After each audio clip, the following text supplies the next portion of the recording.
The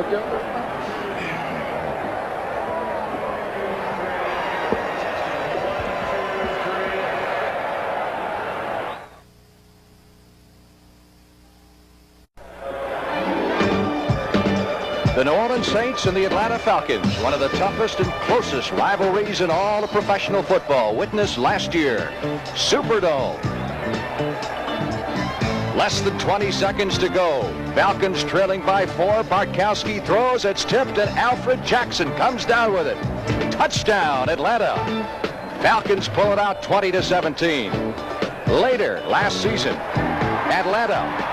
10 seconds left to play. Bartkowski. Falcons trailing by 4. Hits Jim Mitchell. Touchdown. Same result, identically. Falcons win it 20-17. Opening day this year. Superdome in New Orleans in overtime. The snap to punter Russell Erxleben sails over his head. Erxleben picks it up at the 1. Desperation pass is intercepted by James Marbury, and again Atlanta wins it, this time 40-34. We're live at very wet Atlanta Fulton County Stadium in Atlanta, Georgia for this afternoon's NFC Western Division game matching the Falcons and the Saints. Hi, everybody. I'm Frank Lieber along with Roman Gabriel.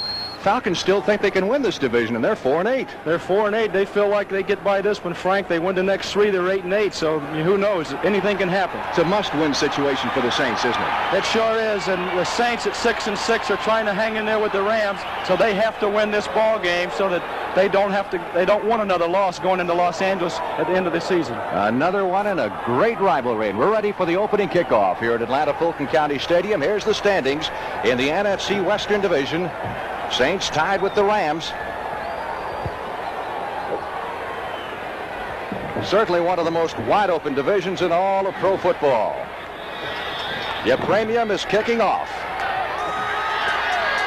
Ray Strong deep for Atlanta, fields it at the 2, up to the 10, 15, 20. Strong to the 25, to the 26-yard line. The lights have been on here for better than an hour. Merlo making the tackle. It has been raining on and off for 2 days. Field was covered up until an hour and a half ago, and right now the rain has let up just a little bit. Falcons go to the offense, and June Jones will be quarterbacking. In place of Steve Bartkowski, still out with an injury. Haskell Standback starting in place of Bubba Bean, who had his best night ever Monday night against the Rams. He's out with an injury. Here's the Falcons offensive line. Very young, very promising. Standback goes out of the wing, wide to the left side, leaving Atlanta with just one running back, and that's William Andrews. And it's Andrews who gets the call. Ball pops loose. A scramble forward at the 32-yard line, and New Orleans has recovered. Ray Brown, the former Falcon, number 27, pounces on the fumble. Boy, that thing really popped out of there. Boy, that's a bad thing to happen on the first play of the ball game, Frank. Andrews has just hit real hard there. The ball comes up. It's a rainy day, so we possibly could have a lot of turnovers in this ball game. Might be a factor. So Ray Brown comes up with a key turnover. Let's see if the Saints are able to capitalize. They have the first down at the 32-yard line of Atlanta. Here's the Saints backfield and receivers. That's a very potent offensive outfit, rated number 2 in the National Football Conference. Fine set of runners in Muncie and Galbraith. It is Muncie hit at the line of scrimmage, drives forward inside the 30 to the 28. A pickup of 3, perhaps 4 yards on the play. It'll be 2nd and 6. He was hit by Robert Pennywell. Saints offensive line, they have given up just 12 sacks this year. That's one of the best figures in the National Football League, and one reason why Archie Manning's having another excellent season. Vic Nolan's really got something working with this offense. Fills a couple of spots on defense, and he's going to be up there with a contender for a long time to come. 2nd and 6. Saints at the Atlanta 28-yard line. Harris in motion. The give is to Galbraith, and Galbraith is stopped behind the line of scrimmage. Robert Pennywell, the middle linebacker, number 59, of the hit. A loss of 2 in the play. It'll be 3rd down 8. Atlanta dropped into a 34 defense that time, expecting New Orleans to pass, but they still played the run very well. There's the Falcons front 4. They will go into that 3-man rush on occasion. As they mix it up, come at you with a lot of blitzes, of course. Falcon linebackers, Kuykendall, perhaps their best linebacker this year, is hurting a little bit with a sore hip. And the defensive secondary, which has been burned, and of course stung by injuries too. Frank Reed is out for the year with a knee injury. 3rd and 8. Archie Manning back to throw. First down today. Sideline throw to Chandler. He's wide open at the 20. First down. Saints at the 14-yard line. One of the toughest receivers in the league, Greg Brazina, made the tackle, but he was wide open, Gabe. Boy, he sure was. He ran a comeback pattern at about 15 yards. Knew where the first down markers were. It's a difficult pattern to cover, especially when you're playing man defense, and that's what the Falcons were on that play. Here we get a good shot of it. Manning with great protection, as usual. Drops back, goes to his right. There it is, right there. Chandler with another grab, and it's Brazina with the first hit. First down, Saints at the 14-yard line of the Atlanta Falcons in the early going. Archie Manning looks to Harris, then instead goes to Chandler, who can't hold it. Chandler burned the Falcons for 205 yards receiving in the first game between these two clubs. He is currently the number 3 receiver in the NFC with 53 catches for 895 yards. He's number 1 in the yardage department. Frank, we could see some drop balls today with the rain, the slipperiness. Most of the time in weather like this, receivers try to cradle that ball into their stomach, whereas on a dry day, they catch it in their hands. That time, Chandler drops the ball trying to catch it in his hands. 2nd and 10 from the 14, although we must say the field looks in pretty good shape. Has been under cover. Muncy on the sweep. Down to the 10 and slides to the 7-yard line. Now spotted at the 8. Easterling, number 32, and Don Smith, number 65, on the stop. Let's take a look here at Emmanuel Zander, 79 to left guard, getting out in front of Chuck Muncy. This is the kind of things the Saints do well. Mix up that run and pass. Zanders creates a little life there for Muncy, who trips, but still makes big yardage. Second tight end. Hardy comes into the lineup for the Saints. They have a 3rd down. They need 3 for the first down. They have to reach just inside the 5 to pick up the first. Ball is at the 8-yard line. 3rd down. Big play in this drive. Muncy gets the call. He lost it. Fumble at the 5. Atlanta gets it back. Jeff Gates, number 79. There we go, Frank. It's just a misdirection play. They fake in there to Galbraith, hand back to Muncy.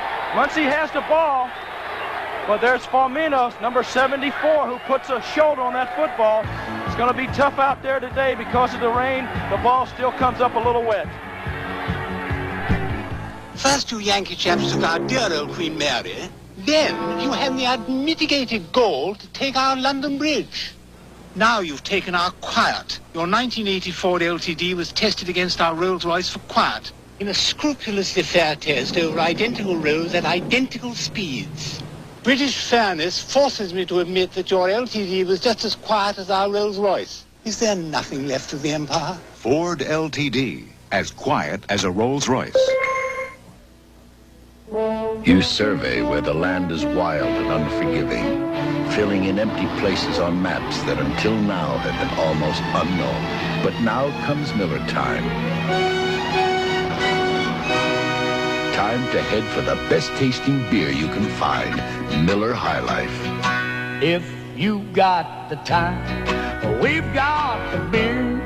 Miller Beer. Miller Beer. Lehman Bennett, disappointing year for him after getting into the playoffs last year. Amazing thing, he's created life with a 4-8 ball club, though. And Dick Nolan in his 2nd year at the helm of the Saints. They win today. They've tied their mark for most wins in a season. Nice hole up the middle for Pasco Stanback, who gets it out beyond the 10 to the 13-yard line. You talk about a forgotten man in the Atlanta Falcons offense this year. Here he is. He has rushed it just 5 times this year after being their leading rusher. Of course, they came up with all those great rookie runners, Andrews and Lynn Kane, who came up hurt, Mayberry, and Mr. Stanback suddenly is taking a back seat. We saw him a couple of weeks ago in Detroit. He come in for one play and went 60 yards for a touchdown. Penalty on that last play. Here's the walk-off. Penalty was offside, and it was Jim Mitchell, the tight end of the Atlanta Falcons, so half the distance, who move it back to the 3-yard line. It'll be first down and 14. Again, the givers to Standback, who squirts through out to the 8. Pickup of 4, Joe Fettersfield. Middle linebacker of the Saints. Same play. Frank, same play to the right side as they came to the left side the play previous. Darylin Moore, who normally starts in that front 4 for New Orleans, is not starting today because of a bad ankle. Mike Fultz taking his place. Saint linebacking crew as per usual. And the D-backs, and they have been burned some. They got a lot of Jim Zorn last Sunday up at the Seattle Bingo. June Jones is dragged out at the goal line. Let's see if it was in the end zone. Nope. We're going to rule that he was dragged out at the 1-foot line. No safety. Looked like the body was in the end zone, but he put the ball out over the 1-inch line. Right here, good pressure there by Reese. Reese is, well, he does have the ball at the 1. That's a close call, but a good call by the official. Ball is less than a foot from the goal line. It'll be 3rd down. I wish I'd have had that official in '69 when we played the Vikings in the playoff game. I got called for safety on a play similar to that. 3rd and 16. Let's see what kind of pressure the Saints put on June Jones. Standback out to the 8-yard line. So the Falcons will be punting from their end zone. Well, it keeps the Falcons from having to go into that tight punt. Now they'll be able to spread out and still cover well going downfield. One of the best punters in the NFL, John James. Average isn't as high as some, but he is devastating when he gets down near the other end of the field. Rich Monty, number 84, is deep for the Saints, standing on the 50-yard line. New Orleans obviously should come out with good field position. Keep in mind the ball is very wet. Rain has stopped, but everybody's drenched down there. Delay of game. That's going to hurt. We could see some returns in this ball game because with the weather in the field a little slow, it slows the people down trying to cover, so we might get a good return out of this. Delay of game, violation of the 30-second count, 4th down. Well, James is going to have to back up right to the end line now, and the Saints may pressure him even more. New Orleans has 9 men on the line of scrimmage. Saints doing a lot of dancing around. High snap. James kicks it away. Monty will field it at the 46-yard line of Atlanta. Well, that's the best way to keep from having a return, create a fair catch, and John James now has created 19 fair catches with his punting. Timeout with 9 minutes and 36 seconds left to play in the opening period of play. Teams have traded fumbles so far. No score. New Orleans nothing and Atlanta nothing.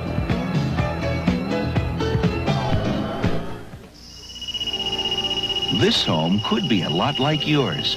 It's a home that's losing heat, wasting costly energy. It needs Pink Owens Corning fiberglass insulation. In the attic, under unheated floors, and in the outside walls. Stop paying to heat the whole neighborhood. Get Owens Corning fiberglass insulation now. It's cheaper than oil. Mom, we got a present for you. When you get home. Let's go. You can install the Stanley do-it-yourself garage door opener in about 4 hours. Everything comes in the box. Just assemble it, put it up, and plug it in. Surprise. The Stanley do-it-yourself garage door opener. Push it. It's a very nice thing to do for somebody else. You did it so fast. We want to help you do things right. This Christmas, open the door for someone you love. Give a Stanley garage door opener. Wednesday, it's Kenny Rogers, Mac Davis, and the Charlie Daniels Band with Kenny Rogers and the American Cowboy. Wednesday at 10, 9 Central. Let's take another look at that near safety a moment ago. Well, here's the pressure by Reese coming around the corner there. Here they're calling this almost like you would if a guy was trying to make a touchdown. Jones lays the ball out, but his body's in the end zone. I think Atlanta got a good call on that. 1st and 10. Saints with good field position at the Atlanta 46. Muncie and Galbraith behind Archie Manning. Archie under pressure. Sets up the screen to Childs. Got a yard, and we got a flag. Tight end screen to Henry Childs, who had a big afternoon against Seattle last week. Early indication is the penalty will go, well, you would have to assume, against New Orleans. Greg Brazina, the defensive captain of the Falcons, talking it over with the referee Gene Barth. That was a big play by Willie Dakin, 55. It's a big penalty, too. Number 66, offense, ineligible downfield, first down. Your old friend Conrad Dobler. Boy, what a player he's been. He's created a defensive personality on that Saints offensive line. The same thing he did with the Cardinals when he was in St. Louis. They hit, scratch, bite, anything to protect that passer. 1st and 20. Saints are back in their 44. Manning, good protection for Ike Harris.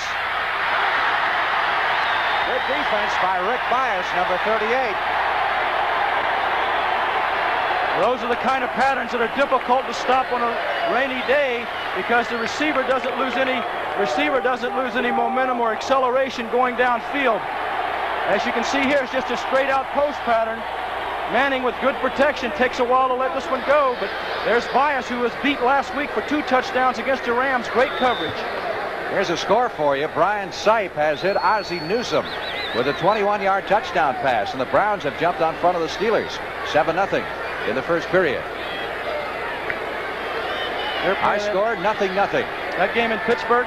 Is in Pittsburgh. Oh, boy. 2nd and 20. Saints at their 44.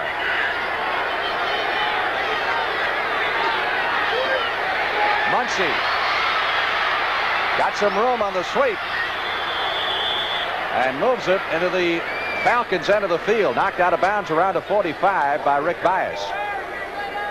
They got about the yardage back that they lost on the penalty.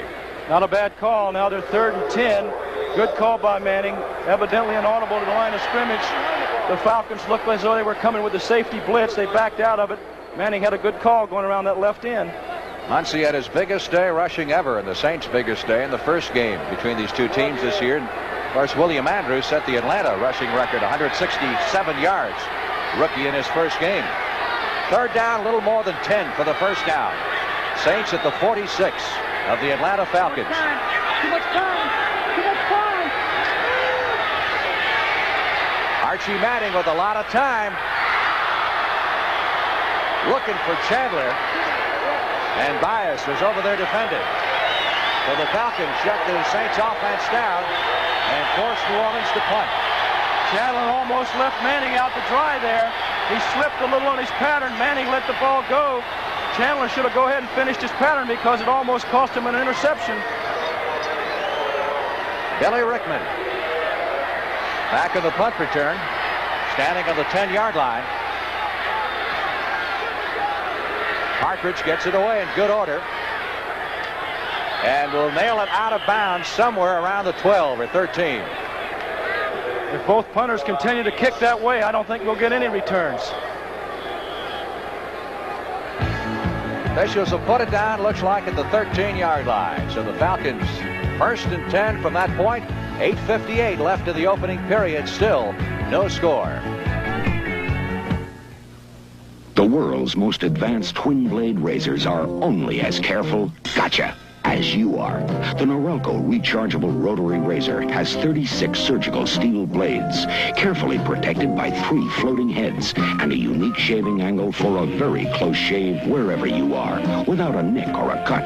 The choice is yours. The close, careful Norelco rechargeable rotary razor, or 2 blades and gotcha.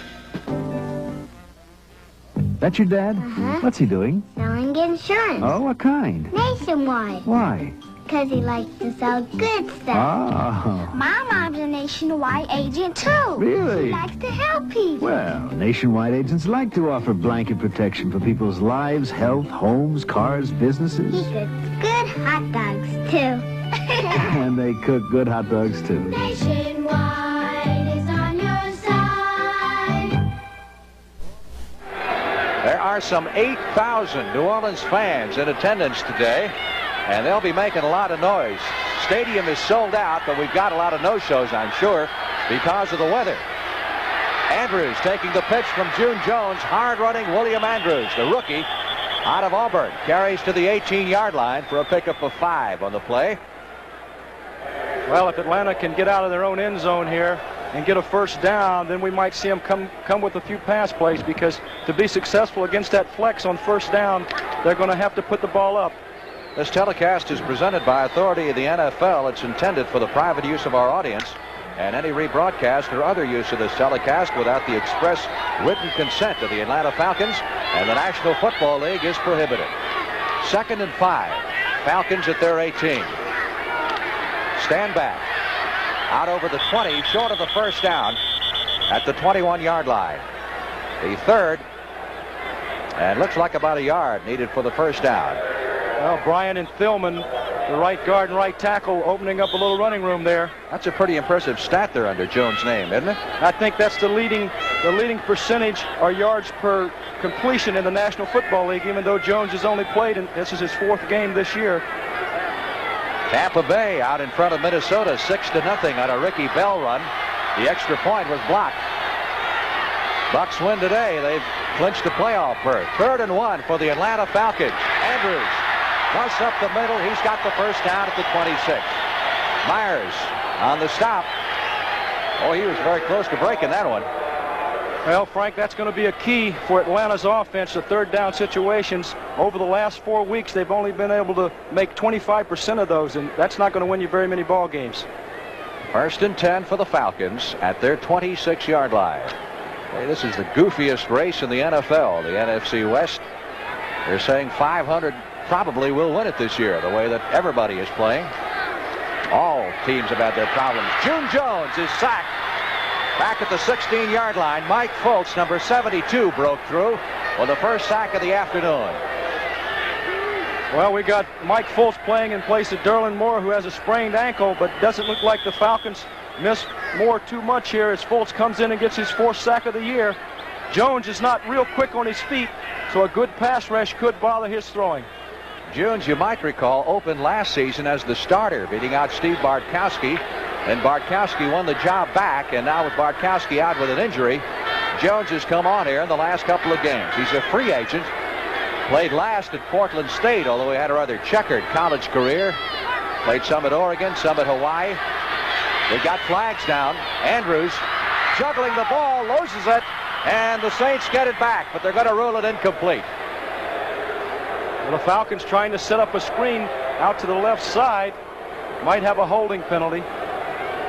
Good call by the official, as Andrews never really had control. He was juggling that thing all over the place. Here's the call. Illegal movement. Offensive line refused. 3rd down. Well, you know the Saints will be coming full hog for leather now, trying to get to the passer. Jones got to put it up in the air unless they decide to play it safe. 3rd and 19. Atlanta in the playoffs last year with a record of 9-7 had the Saints won those 2 close games instead of the Falcons, who would have been New Orleans in the playoffs. These 2 teams, I don't believe, like each other too much. Jenkins wide to the left side. Wallace Francis is flanked to the right. He's had a great year. That's Francis in motion. Jones back to throw it under pressure. Gets it away, incomplete at the 30-yard line. That was our friend Mike Fultz in there again, creating pressure. Jones that time a little nifty on his feet. Was able to keep from taking the sack. Andrews, the intended receiver. I'll tell you, the Saints defensive line is all over him today. They sure are. There's Fultz coming around on a trick. He was lined up on the center's head. He come around to the left side. He forces Jones out. Good work by Jones there. Almost completed that pass. Rich Marty, the deep man. John James, another beautiful high punt. Flag is down as Marty fields the punt at his own 40. Back to midfield and just into Atlanta territory, but we got a penalty marker down. Tom Moriarty making the stop. This game starting off a little different than the last one did with all those points being scored. The penalty will be against Atlanta. Got a personal foul. Dick Nolan saying, what's going on? He's a little concerned. This weather hurts his offense just a little bit, I think. I would think it hurts Saints a little more, wouldn't you, because of the diversification, the combination offense they have? That's right, and Atlanta came into the game expecting to be able to run and not necessarily win the game on passing, whereas New Orleans relies so much on that combination, just as you mentioned at the top of the show, Frank. Of course, the big question is now is when did the penalty occur, after possession changed or before? And that's what they're figuring out. This guy, Dick Nolan, has done some job with New Orleans. He did a heck of a job in San Francisco, and now he's done the same thing with the Saints. Here's a good one. The Giants 7, Washington nothing. Doug Kotar, 1-yard run. Well, they'll bring it back to the original line of scrimmage, and they're walking it off back to the 9-yard line. Personal foul, unnecessary roughness during the kick, 4th down. So it happened before the ball changed hands. Consequently, it was the Saints' option to bring it back to the line of scrimmage and walk off the penalty from there. Now James is going to have to punt from 5 yards deep. Rich Maudie moves up to near midfield. No score. 6 minutes left to play in the first period. Boy, he can kick. What a punt. He's got time, though. Maudie back to his 42, 45, and run out of bounds at that point. Great coverage. Generally on a punt that big, the coverage is a little slow getting down.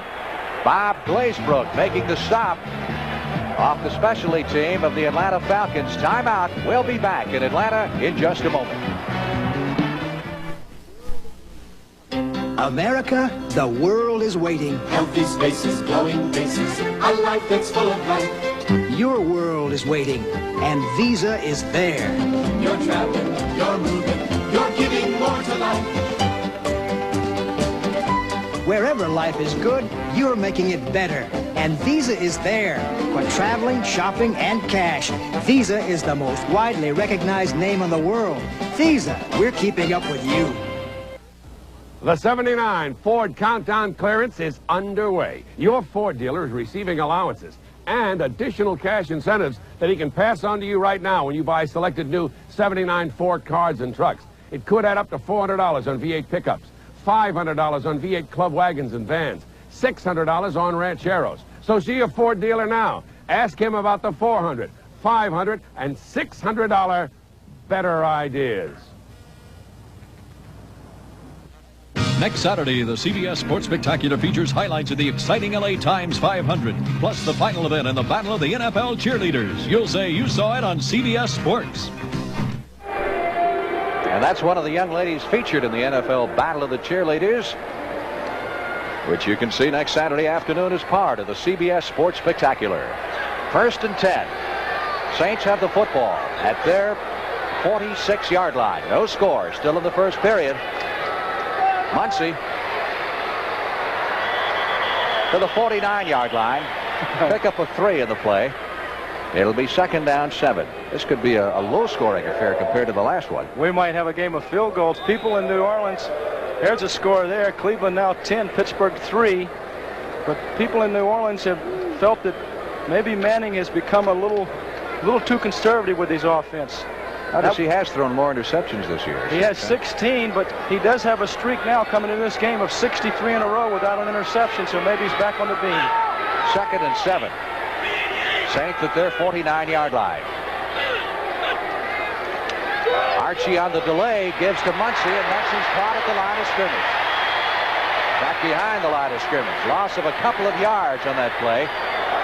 Good defense by the Atlanta Falcons. Jeff Yates, number 79. One-time reject of the Buffalo Bills, who has taken over the spot vacated by Claude Humphrey. That's some awful big shoes to fill. Well, I tell you, it sure is. Atlanta's defensive line is young, but they do play good football. They've been a little porous in the pass defense, and that's what's hurt them defensively. 3rd and 9. Manning sends Chandler wide to the left side. He's got Ike Harris split to the right. And here's Archie back to throw it. Blitz is on. He gets it away. Great catch. What a Manning. Chandler pulls it down at the 26-yard line with a one-handed grab. 1st down, New Orleans. All right, the Saints have the right call here. The Falcons coming on the blitz. They've been showing it all day. Archie just puts the ball up, and when you got a heck of an athlete, look at this. He must be up there 7 feet. Chandler comes down with it. It's hard to blame Bias. Chandler, just a great athlete. What a catch. Bias with excellent coverage. You couldn't ask for any more. A great individual effort by Wes Chandler. And a first down for the Saints at the 26-yard line of the Atlanta Falcons. Galbraith down to the 20, 15, 10, 5, and down to the 3-yard line. First and goal to go. Quick opener. Rick Bias made the stop. Well, J.T. Taylor, the left tackle,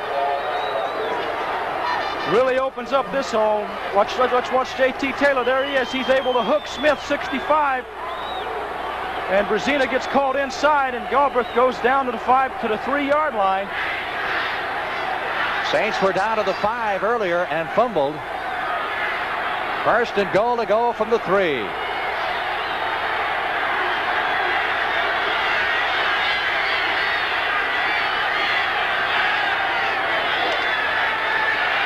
That is Strawn, and he is in for the touchdown.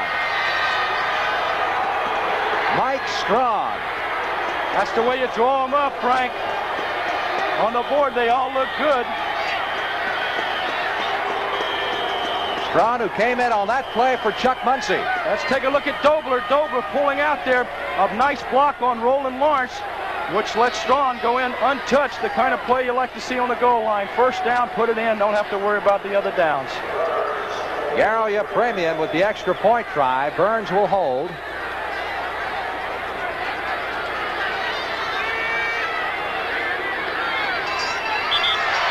Saints lead it 7-0. So big plays, the pass from Manning to Chandler. And the run by Galbraith to the 3-yard line, setting up the 3-yard touchdown dash by Mike Strawn. Don't forget, tonight on 60 Minutes, 7 p.m. Eastern Time, when one of America's best-known black leaders is accused of lining his own pockets with civil rights money and have tried to kill people who got in his way. That, obviously, is a story for 60 Minutes, and you can watch it tonight. Boy, the ratings that show is getting is just unbelievable. It's the #1 rated show on television now. Oh, I tell you, that's great. Well, Atlanta has to keep their poise, which they will, against Los Angeles last Monday night. They got behind by 2 touchdowns and came back and made a game of it. Ray Strong standing back on his 5, anticipating the kickoff of Yepremian. 53-yard drive, 5 plays. Strong 1 yard deep. Out to the 10, 15, 20. And stopped just shy of the 25. There's the book on the Saints scoring drive. Took them 2 minutes and 54 seconds to get in. We have 2:49 left to play in the opening period. Saints obviously need a victory here to retain at least a share of first place. In the NFC Western Division, Rams are in action later this afternoon against San Francisco. Well, the Falcons finally have good field position, the best position of the first quarter. They'll be able to use a little more of their offense now. First and 10 at the 25-yard line. We have not had any rain since the start of the game, but it rained awful hard this morning, last night, and most of the day yesterday. June Jones out to Stanback. 3 yards to the 28. Ken Bordelon, number 50. The Saints linebacker made the stop. It'll be second down 7. A little quick screen. They put Stanback out as a flanker, faked the play into the line to Andrews, and tried to set up a quick screen. What about the problems of a quarterback here, Gabe? You played this position many times in a game like this where the ball is wet constantly, the field is wet. What's your biggest? Well, the most difficult thing, especially if the field gets slippery, you have to change your steps just a little bit to try to set up without losing balance, and sometimes that creates some mistiming with your receivers. Second and 7. Jones on the rollout. Gets it away and has a receiver, Jenkins, at the 45-yard line. First down. Alfred Jenkins, who has caught a pass now in his 54th consecutive game, but it may be erased. We have a penalty marker down. Wipe it out. Bring it back to the line of scrimmage. And penalty yardage going to be walked off here against Atlanta, much to the dismay of Lehman Bennett, the head coach of the Falcons. get the call here from Gene Barth, the referee. Number 68, offense, holding. He took him down. Thielman on the holding call moves it back to the 18-yard line. It'll be second down and 20. Frank, that's the kind of thing that's plagued the Falcons all year long. They came into the game with over 700 yards in penalties, and that's a lot of penalties to try to establish a winning record with. 3 wide receivers in there now for the Falcons. Jackson is in there. He's wide to the left. Jenkins in the slot inside of him. Jones, good protection this time, pumps it once, and finally is dragged down at the 15-yard line. And I think any quarterback in the league would say he had enough time. Well, they had a 3-man rush coming, so that meant there were 8 people covering back there. He didn't have too many people to go to. I believe it's Fultz again who makes the sack here. Watch him right there. He doesn't quit. What a job he's doing. That's his second one of the day. Jones did have plenty of time. Yeah, Fultz has been a demon on defense, and he wasn't scheduled to start. No, what a job he's doing in there. Giants lead the Redskins 7-3. Mosley with a 23-yard field goal. Mike Fultz. Third down. 19 needed for the first down. Falcons at their 15-yard line. In trouble.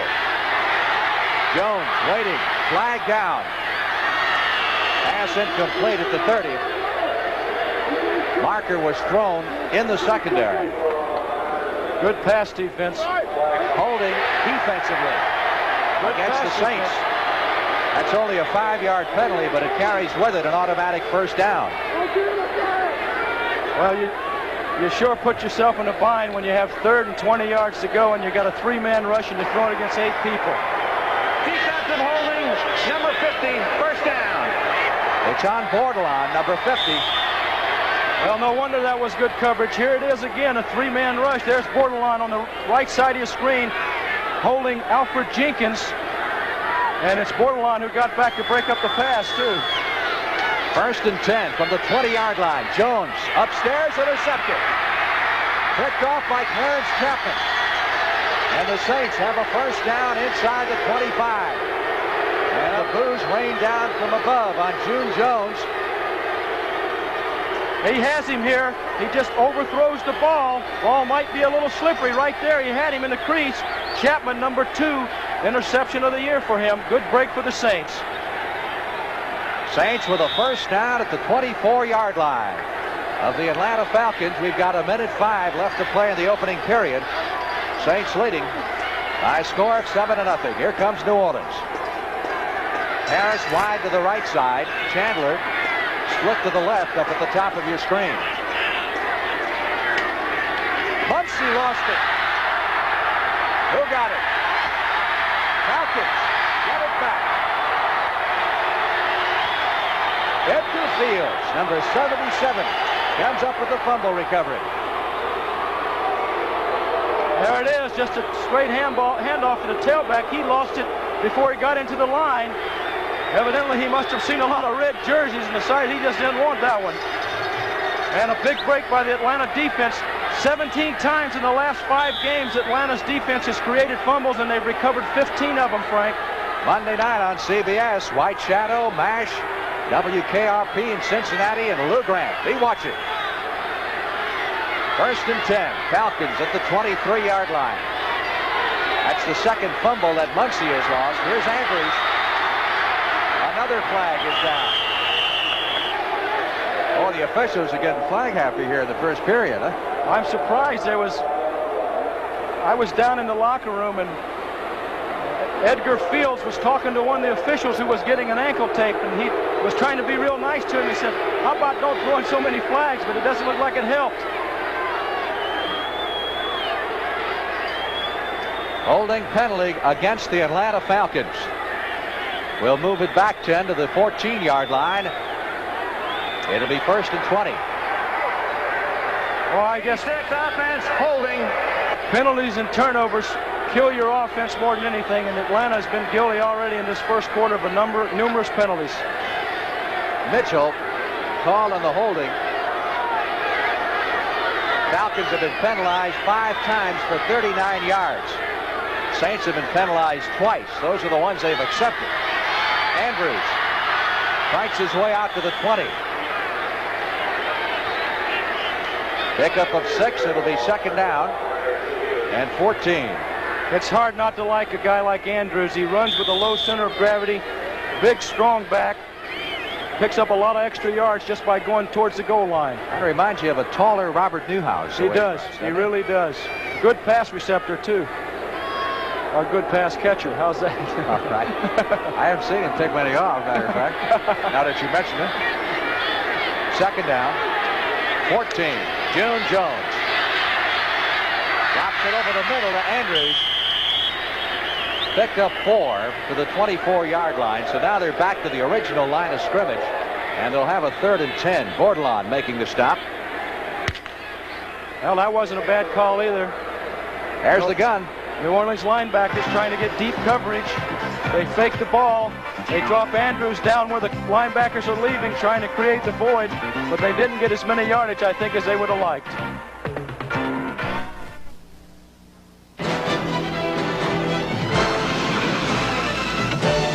You dance on a river of wood, and you never forget that the spinning shapes in the cold, dark water are your only bridge home. So you keep on dancing. And when you've coaxed enough logs into place to build a good-sized town, you can finally head for River's End and Miller Time. Miller Time. Time for the best-tasting beer you can find. Miller High Life. America's quality beer since 1855. When it's time to relax, one beer stands clear. Miller beer. Miller tastes too good to hurry through. If you got the time, we've got the beer. Miller beer. We're not exactly alike. I'm wearing JCPenney Plain Pockets jeans, and I'm wearing the world's best-selling jeans. My jeans are made of tough, heavy denim with good looks and great styling. And mine have this fancy stitching on the back pocket. But Plain Pockets only cost you $12. JCPenney Plain Pockets. The big difference between us and them is the pocket and the price. I'll buy lunch.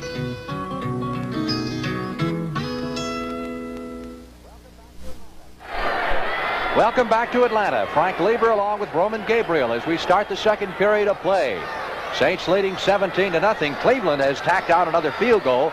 A 32-yarder by Don Cockcroft. They lead Pittsburgh 13-3. 3rd and 10 as we go back to work. Falcons at their 24. June Jones looking for a receiver. Still looking. Finally going to have to run it. And goes down after a pickup of 2 yards. Hit by Reese, number 60, at the 26-yard line. Well, this time Jones has plenty of time, but well covered in the secondary are his receivers. I guess this is probably a plus. If you had a Zorn in there, he could have picked up 10 or 15 yards, but there's Bordelon laying a smack on him. That kind of hurts the quarterback. Jones not particularly mobile. Rich Maudie is deep, standing on his 30. And John James puts another one in orbit. Maudie at his 29. Stopped at the 36-yard line. And the Saints will put it in play there. James Mayberry, number 39, who intercepted Erxleven's pass for the winning touchdown in that first game, making the stop. Another doubleheader on CBS next week. These are some of the first games you'll be watching, depending on what part of the country you happen to be. And as far as the second games of the doubleheader are concerned, Giants and Dallas going to be a big one, certainly. Minnesota playing at Los Angeles, and the Atlanta Falcons will be out in San Diego. 1st and 10, Saints at their 36. Archie wants to go upstairs, and does. For Chandler, and he makes the catch. Diving catch by Chandler at the 36-yard line of the Atlanta Falcons. Tough man to stop. Take a look at Manning here, faking there the Galbraith, the fullback, then come back to the weak side to Chandler, who was man-on-man with Bias. Just a fine throw. Bias wasn't really that far off the ball, but you're throwing to a great receiver in Chandler. I got to believe you've got to double cover this guy, the way he catches it one-on-one. I know. You wondered why Atlanta doesn't do more double covering, because they've been hurt so much covering single. Officials mark it at the 37 of Atlanta. Falcons show the blitz. They're coming. Archie gets it away again for Chandler, but overthrown at the 15-yard line. Bias back there defending once again.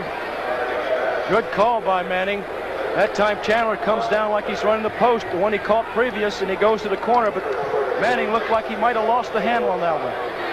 Atlanta leads this all-time rivalry 15-6. They've won the last 4. In fact, New Orleans has not beaten the Falcons in Atlanta since 1974. They won it that year 13-3. 2nd and 10. By all rights, Saints should have a much bigger lead. Right now, they've dominated play and, of course, lost it twice deep on fumbles. Chandler makes the grab for another first down at the 15-yard line. This time, Tom Pridemore, number 27. The free safety was back there. Well, let's take a look at this shot here from the end zone. Frank, we're talking about double coverage. This time they try to double Chandler short and long. He gets by Bias, but Pridemore doesn't get over the cover of the post. Right there. Pridemore has to make the stop, so maybe they're not able to stop anybody with double coverage. How about triple coverage? How about a good pass rush? Maybe that would stop some of this. 1st and 10 for the Saints at the Atlanta 15-yard line. Chandler to the left, Harris to the right. Looks like the Saints have come to play. Muncie on the sweep. Down to the 10, down to the 5, and he walks in. Touchdown, New Orleans. Well, we can see why the Saints are ranked so high in total offense. Just a handoff here. Let's get a good look at it. Manning takes the snap. There's Dobler out in front and Galbraith. 2 good blocks. Nobody there. Lawrence, the last guy to try to make the hit, and he couldn't hold on. So the Saints add another score. 2.5 minutes deep into the 2nd period of play. They lead 13-0 with your premium's extra point try to come. Saints next week take on Oakland. That's a Monday night game in the Superdome. It's good. Well, your premium has been quite an addition. Yarrow, your premium, filling in the absence of the injured Russell Erxleben. We'll be back in Atlanta in just a minute. Thunderbird. Thunderbird. Thunderbird. Spread your wings in the new 1980 Thunderbird. Introducing a Thunderbird of new contemporary size that shows its elegant heritage wherever you look. Outside, inside. Yet it's remarkably priced, and that includes automatic transmission, power steering, power brakes, vinyl roof, and more. The new size Thunderbird, a better idea for the 80s. Not for 1 year, or even for 2, but for 3 years in a row. One 19-inch color TV has challenged America's biggest sellers, RCA and Zenith. And every year, independent surveys show the Sylvania Superset, the clear winner for best overall color picture. Isn't it time you found out why Sylvania keeps winning and winning and winning? The Sylvania Superset. We may not be the biggest, but a lot of people think we've got the best picture.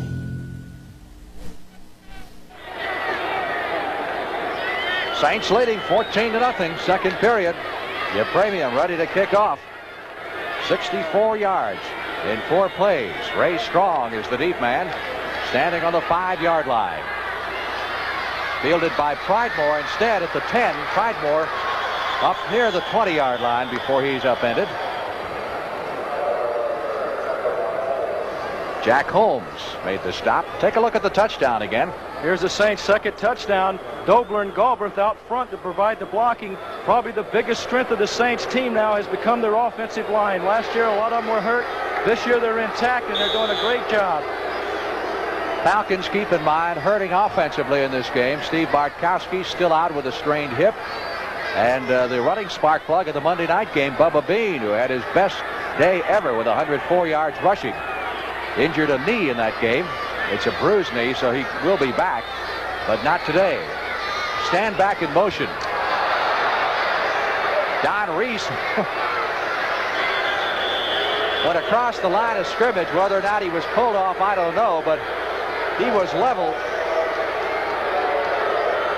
with the quarterback, Jones, prior to the snap.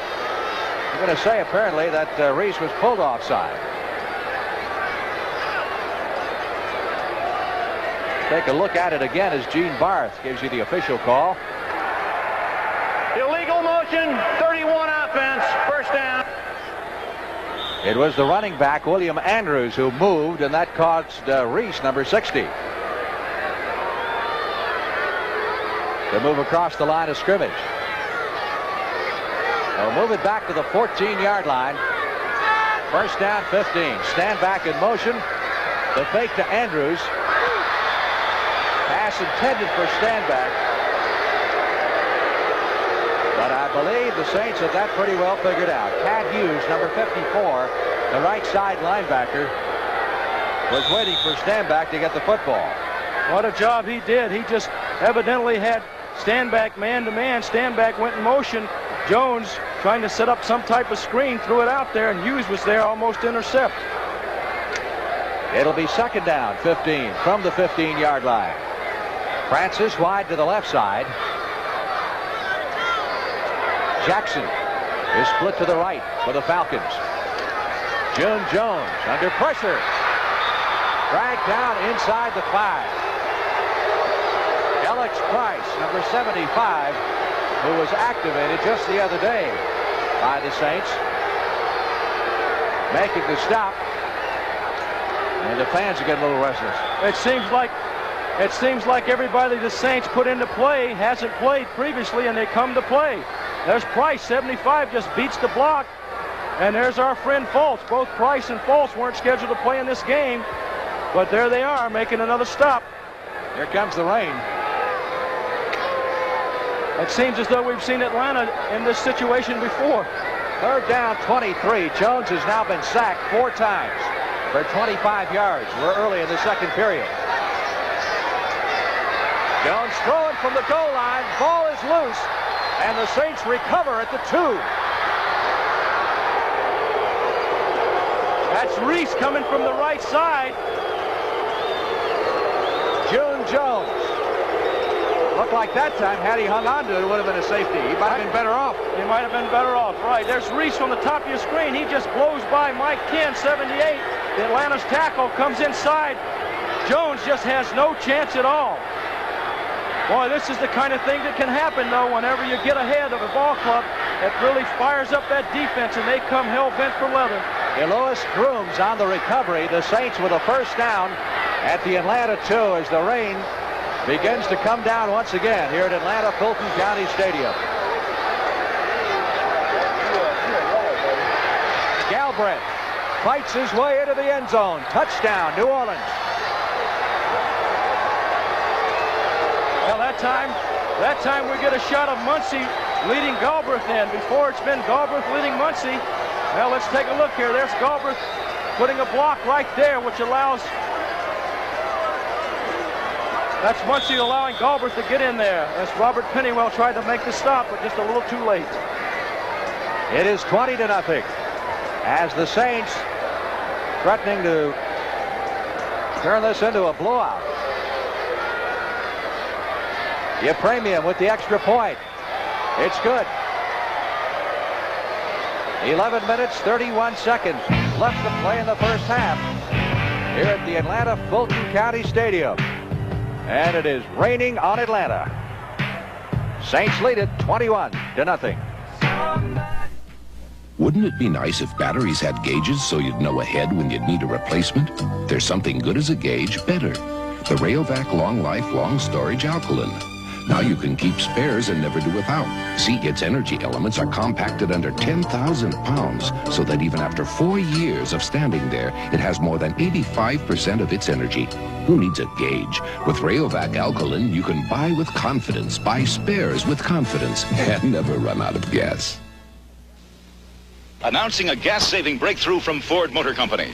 The first and only automatic overdrive transmission in any American-made car. When your car reaches about 40, Ford's new transmission automatically shifts into overdrive. The result? Your engine runs 1/3 slower for increased highway fuel efficiency. It's one of many engineering improvements that help 1980 Ford, Mercury, and Lincoln cars average over 120 more estimated highway miles than last year on 20 gallons of gas. That's incredible.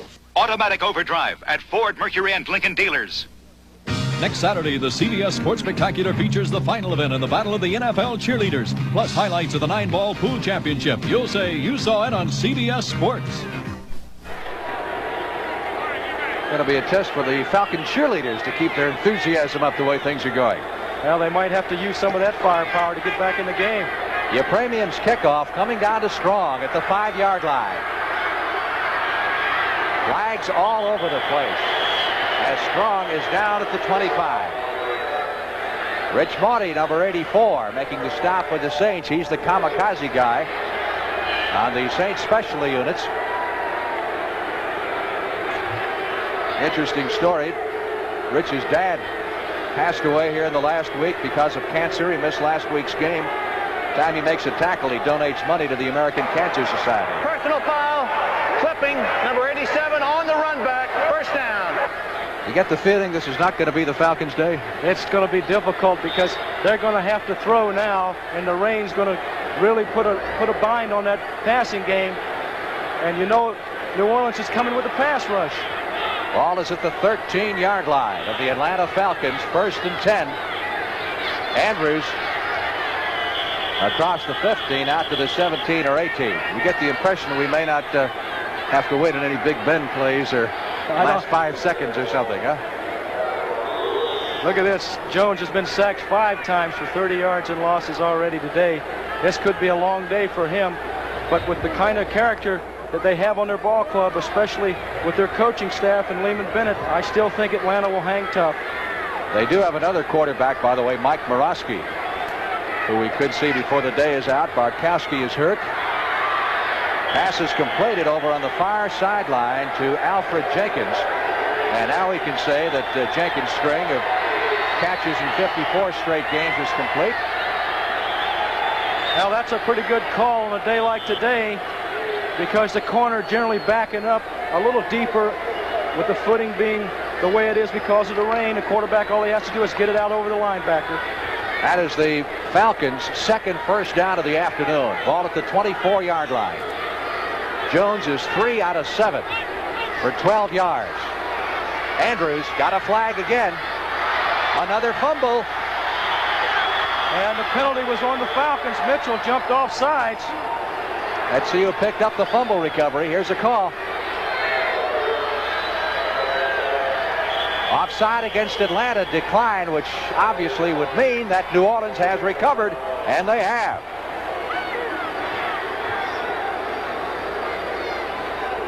William Andrews taking the handoff. There it is, a pitch out to Andrews. He gets popped pretty good here. Right there, that's number 78 applying the pressure for the Saints, and a fumble's recovered by the New Orleans. This is the kind of position that a quarterback really enjoys being in. 21 points up, you recover a fumble on the 25. Tremendous field position. There's the turnover picture right now. Atlanta has lost 3 fumbles. Saints have lost a couple. And a lot of penalty yardage today, most of it going against the Atlanta Falcons. First down, Saints at the 25-yard line. Muncy got Galbraith out in front. He's to the 20, the 15, the 10. Out of bounds. Somewhere around the 7 or 8 yard line. Pennywell and Roland Lawrence finally caught up to him. Well, let's watch this. They bring the flanker in motion. Hand back to Muncy. There's Galbraith out in front again. Dobrev's there too. Fine running on Muncy's part. This is probably what the Saints will continue to do now. They're up. All they need to do is control the ball and still perhaps put more points on the board. Officials mark it at the 9. It is 1st and goal to go for the New Orleans Saints. Making Atlanta pay today for those many heartbreaking defeats. Muncy fights his way to near the 5 with that lunge. 2nd and goal from around the 5. Robert Pennywell, the middle linebacker, in the stop. Now that rain's coming down pretty good now. The Falcons are going to 5-yard line. Chandler couldn't hold this one. Lawrence back there defending. He might have had a shot at that if the ball would have been in front of him. But they're so close, that pattern, when you're down that deep, it's a little difficult to throw because the quarterback, if he doesn't get the snap properly from center, has to put the ball up a little quick. They say the offense has the edge when it's wet like this, since the receivers know where they're going, the defense doesn't. Do you go along with that? I think, Frank, as we were talking about earlier, that the team with the best running attack has the edge, especially with the rain the way it is. The footing gets slippery. I believe that receivers have to slow down to run the route, so it helps the defense as much as it does the offense. Third down, goal to go from the 5-yard line. Chandler to the right side, Harris to the left. Pitches to Galbraith. He slips and goes down. At the 6 or 7, Roland Lawrence up there quickly to force on the play. Now that's a difficult call. The field's getting a little slippery to try to run a sweep outside or a pitch sweep. Roland Lawrence forces, but Galbraith falls down. Difficult to run wide on a day like today. Yarrow Yepremian, who of course holds the NFL record of 20 straight field goals, which was snapped earlier this year against the Giants. He's 7 out of 9 since joining the Saints. Will attempt this field goal from the 14-yard line, so make it a 24-yard effort. Perfect. And the Saints pad their lead with 8 minutes and 29 seconds left to play in the first half. The little time maker connects, and the Saints lead the Falcons by a score of 24-0.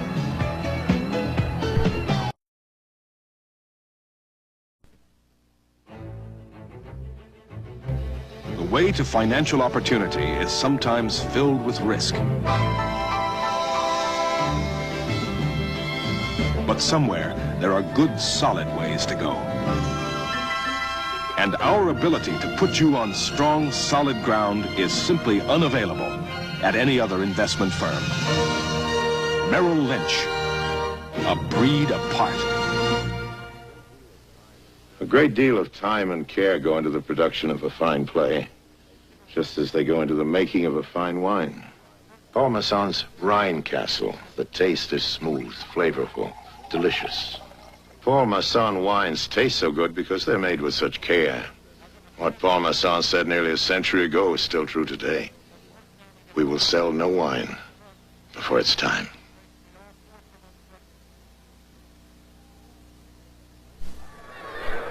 Tonight on CBS, great Sunday night lineup. Started with 60 Minutes.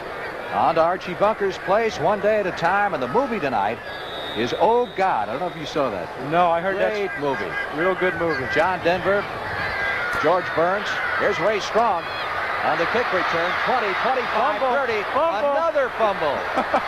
This one at the 38-yard line, and let's see. It looks like the Saints have recovered it again. That's Holmes with the ball, number 45. That would be their 4th fumble recovery here in the first half. And almost all have been turned into points. Boy, this is where you got to wrap up 2 arms on the ball. I heard George Allen say this so much, and he still does. He got 1 arm on the ball. Watch Holmes come in here and take this fumble. That's another big play. Last week a block punt. This week he recovers a fumble. There he is, 45 in the middle of the pile.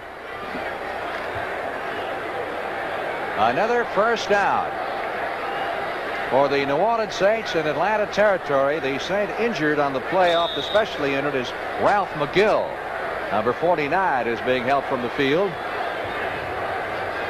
It's difficult to play defense when you're on the field as long as Atlanta's defense has been out there. Officials have it marked at the 38-yard line to the Falcons.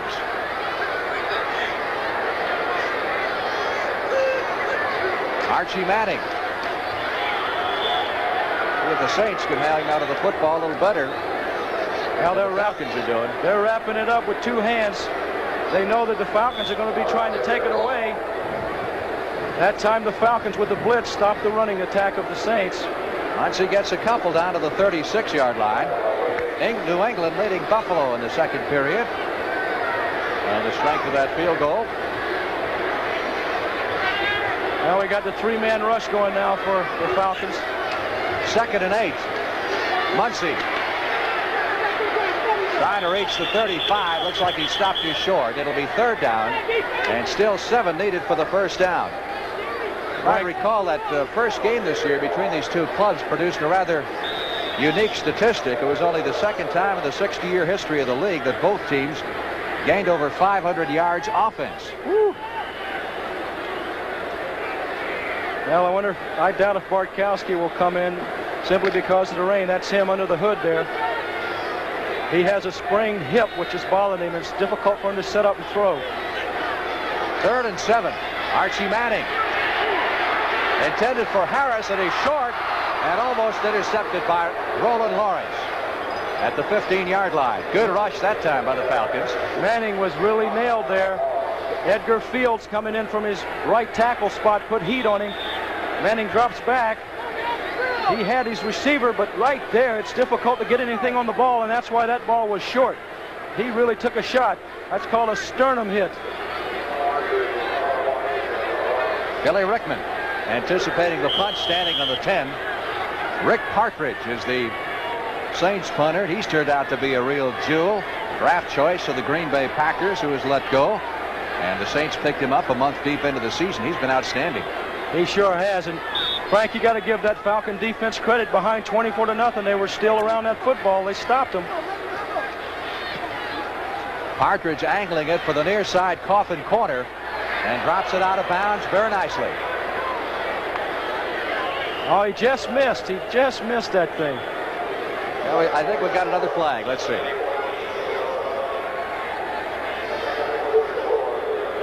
We may have a penalty marker on the play. Let's wait and see. Nope.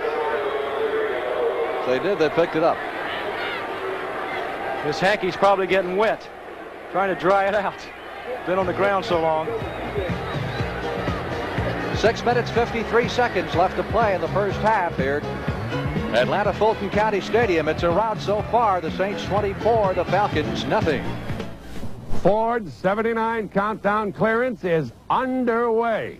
Your Ford dealer is receiving allowances and additional cash incentives that he can pass on to you now when you buy selected new 79 Ford cars and trucks. It could add up to $400 on V8 Mustangs and pickups, $600 on LTD, over $1,000 on Heritage Thunderbirds. See your Ford dealer now. Ask him about the $400, $600, and $1,000 better ideas. Our corporation had to have an insurance company that pays medical claims promptly, fairly, and courteously. Connecticut General really came through for us. Coming through for you. That's what CG people do. Dental claim forms are a lot easier to fill out when they're in my language instead of insurancees. And that's how Connecticut General comes through for me. Coming through for you. That's what CG people do. Call us. We'll come through for you, too. Next Saturday, the CBS Sports Spectacular features highlights of the exciting LA Times 500 and highlights of the 9-ball pool championship. You'll say you saw it on CBS Sports. CBS Sports Spectacular next Saturday. Fortunately, it is not raining in the press box. Oh, that's nice. We're dry, just barely, though, as we go back to play. June Jones, wide open. Wallace Francis at the 25, up to the 35-yard line. Now, that was a fine pattern by Francis coming down on a curl pattern. He caused Chapman to fall down to lose his feet, and it is getting a little slippery out there. Jones had time for a change. First down for the Falcons, their third of the afternoon. Well, Bengals doing a job in St. Louis. They lead them 21-0 in the second period. Another Pete Johnson rushing touchdown. His second of the afternoon. Andrews cracks through, breaks through the first wave of tacklers, carries beyond the 40, out to the 43-yard line. I'm trying to think, have the Falcons been beyond the 50 yet? No, I don't believe so, Frank. You know, they got this runner Andrews runs so doggone hard that he breaks tackles and other people get a chance to hit him, so he's probably more susceptible to fumbling. Now, why would you think he'd run better on the road? Artificial turf? Yeah, I would think so, because it is a faster track and it gives him a little better footing. 2nd and 3. Falcons from their 42-yard line. Andrews in motion. Jones back to throw. Has it blocked on him. DeLois Grooms, number 78, got the paw up and batted it away. Intended for Francis. Now they put Andrews in motion here to draw the safety out of there to try to take Brown out and try to come back underneath here to Francis, but the ball's blocked.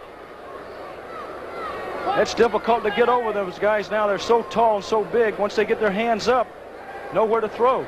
Tampa Bay leading Minnesota in the second period. Tommy Kramer has hit Terry LeCount in a 26-yard touchdown pass for the Vikings in that one. Well, the Saints are lined up in the pass rush now. All 4 people on that line of scrimmage. One running back, that's Andrews. 3rd down, 3. Here come the Saints. Sideline throw to Mitchell. The tight end who has the first down and moves it into Saints territory at the 44-yard line. You know, Frank, that's been quite a mystery here. Mitchell, that's only his 10th catch of the season. He has a career total now of 299, 4,285 yards, and 27 touchdowns, and he's not being used this year. He's a secondary receiver here. Jones looks left. Mitchell's wide open. They let him go. You wonder why they're not using him. Either he doesn't get open, or they just don't have him as part of their pass offense design. First down, Atlanta Falcons with the football at the 43-yard line of the New Orleans Saints. This is the first thing close to a drive that the Falcons have had all afternoon. Stand back in motion. Jones comes out there firing again. Hits Jenkins for the first down at the 30. Chapman makes the stop. Well, the Falcons are using a lot of motion to take the linebacker out from underneath, and they bring Francis back there. Fine catch in there. A little curl pattern. The Falcons controlling the ball, trying to get a score on the board. Well, that's Jenkins, not Francis. 1st and 10. Ball is at the 30-yard line of the New Orleans Saints. 4 minutes, 5 seconds left to play in the first half. Saints leading 24-0. Stand back in motion. June Jones goes to the far side this time. Incomplete, intended for Francis. Now the Falcons doing the right thing, going on first down. In most cases in that flex defense, you only have 2 people up front in a good pass rushing position on 1st or 2nd and short. And Atlanta now taking advantage of it. We might see the Saints drop with 4 people up front, knowing that Atlanta has to throw. Interesting little dialogue out there between Eric Felton, the Saint defensive back, and Francis after that misfire. He'd probably tell him, don't come in my area anymore. Well, Felton gave him a pretty good shot. Francis didn't particularly care for it. Here's Andrews. Short yardage to the 28-yard line. It'll be 3rd down and 8. Boy, look at this. Brian Sipe has hit Ozzie Newsome with another touchdown pass. And with 2 minutes left to play in the first half, Cleveland leads Pittsburgh 20-6. They're hard to figure out. In Pittsburgh. Yeah, you know, they're going so strong, look unbeatable, then they get blown out by San Diego, and now Cleveland's beating them there. 3rd and 8 for the Falcons. Trying to get something going offensively. They found out if they could hang on to the football, they can do all right. They moved it downfield. Now they got to go against that 3-man rush with 8 people back. Jones rolling out, looking, still looking. Mitchell short of the first down at the 24-yard line. They had to reach the 20 for the first. So it'll be 4th and 4. What do you do now? Field goal? Go for the touchdown, or go for the first down. You need a score here. Field goal might be a little difficult. Raining, heavy weather, be tough from this far out. Falcons field goal kicker Tim Mazzetti hasn't set the world on fire this year either. No, he hasn't. He's not had a good year. He's a guy who won 6 games for him in the last seconds last year. 4th and 4. Falcons at the Saint 24-yard line, trailing 24-0. Jones, good protection. Stand back at the 10, at the 5, touchdown. Great call, great throw. We got a flag. We got a penalty marker thrown down near the area of the 5-yard line. Oh, it's against the Falcons. Good break for the Saints, but not for the Falcons. It looks like preliminary indication is a defensive, or rather an offensive holding call against Alfred Jenkins, I do believe, which will move it back to the 17-yard line, but it's still enough for the first down. Still got the first Personal down. foul, clipping, number 84 on the run, first down. So the hold or the clip happened just as Stanback was about to go into the end zone at about the 5-yard line. So they get the first down to keep the drive going. They lose the 10 yards from the spot of the foul, which makes the line of scrimmage the 17-yard line. First and 10. Stanback up the middle. Hanging out of the ball with both hands as he carries to the 13. Pickup of 4. It'll be second down 6. Price makes the stop. Now we're almost to the 2-minute warning. There's the whistle indicating the 2-minute warning, which will go to both benches now. Rain continues to pelt down here at Atlanta Fulton County Stadium, with the Saints leading the Falcons 24-0. Sorry. I said we are not interested in that proposal. The meeting is next Thursday, Bill. 60 long-term down to September. Fredericks, are you listening to me? Sure. If there's one thing you should remember about this deal... Not knowing how to listen has cost American business billions of dollars. Well, as one of the world's major corporations, we at Sperry are doing something about it. We've set up extensive listening programs that Sperry employees worldwide can take part in. And when you do business with Sperry Univac or any of our other divisions, you're going to discover that Sperry listens like no one you've ever done business with. 80,000! I said 8,000! No! Sperry, we understand how important it is to listen. Mike Lever with Roman Gabriel. 2 minutes left to play in the first half. It's been all New Orleans so far. And this is the first long drive that the Falcons have been able to mount. Of course, they've been their own worst enemies. Giving up 3 fumbles to the Saints, including one very conveniently on the 2-yard line, which the Saints turned into a touchdown. Now second down 5. They got Price back in there. The Saints do. Let's look out for that pressure. Falcons are at the 13-yard line of the New Orleans Saints. One running back, Andrews. Jones waiting, looking, rolling, in trouble.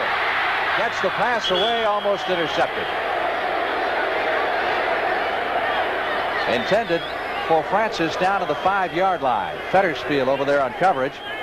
Well, this time he had Jenkins coming from the right side, but he was looking left. Jenkins was on a post. If he could have seen him, they might have had a score. This time he just gets rid of the football. Good pressure by Grooms. The lowest Grooms, the Saints' left defensive end. What you need as a quarterback, Gabe, is eyes in the back of your head, right? That's right. See all those open receivers. That's what's so nice about being up here. You can see everybody, whereas on the field you can only see the primary for a while. Then you come back and you don't have the time for the secondary. 3rd and 5 for the Falcons at the 13. Jones with good protection. Complete the Stanback at the 3. Out of bounds at the 2-yard line. Well, I'll tell you what, Jones took a lot of pressure, had a lot of pressure on him there, but he stood in there and completed that big first down to Stanback. This is the same pattern that Stanback caught earlier for the first down. He comes downfield 8 yards and comes to the outside. That time he ran such a good pattern that Felton, number 20, makes the tackle there, but I'm not sure who the linebacker was for the Saints who lost his feet, who was going to cover the pattern. Well, you got to give Stanback a lot of credit. He's been rusting on the bench. Doesn't look that rusty, really, waiting his turn while all the youngsters had their day, and now many of them down with injuries. He's getting his opportunity this afternoon, and a guy who's led this club in rushing for several years past. He's been their big play guy so far in his first half, and on this drive, the only thing that Atlanta has showed thus far. It'll be 1st and goal. The officials have it spotted at the 3-yard line with 1:36 left to play in the first half. Cincinnati now 21-7 as Jim Hart has thrown his first touchdown pass of the day to Pat Kelly for 37 yards. Well, the Falcons coming in with their jumbo offense on the goal line. They bring McKinley in and also the second tight end, McKiska.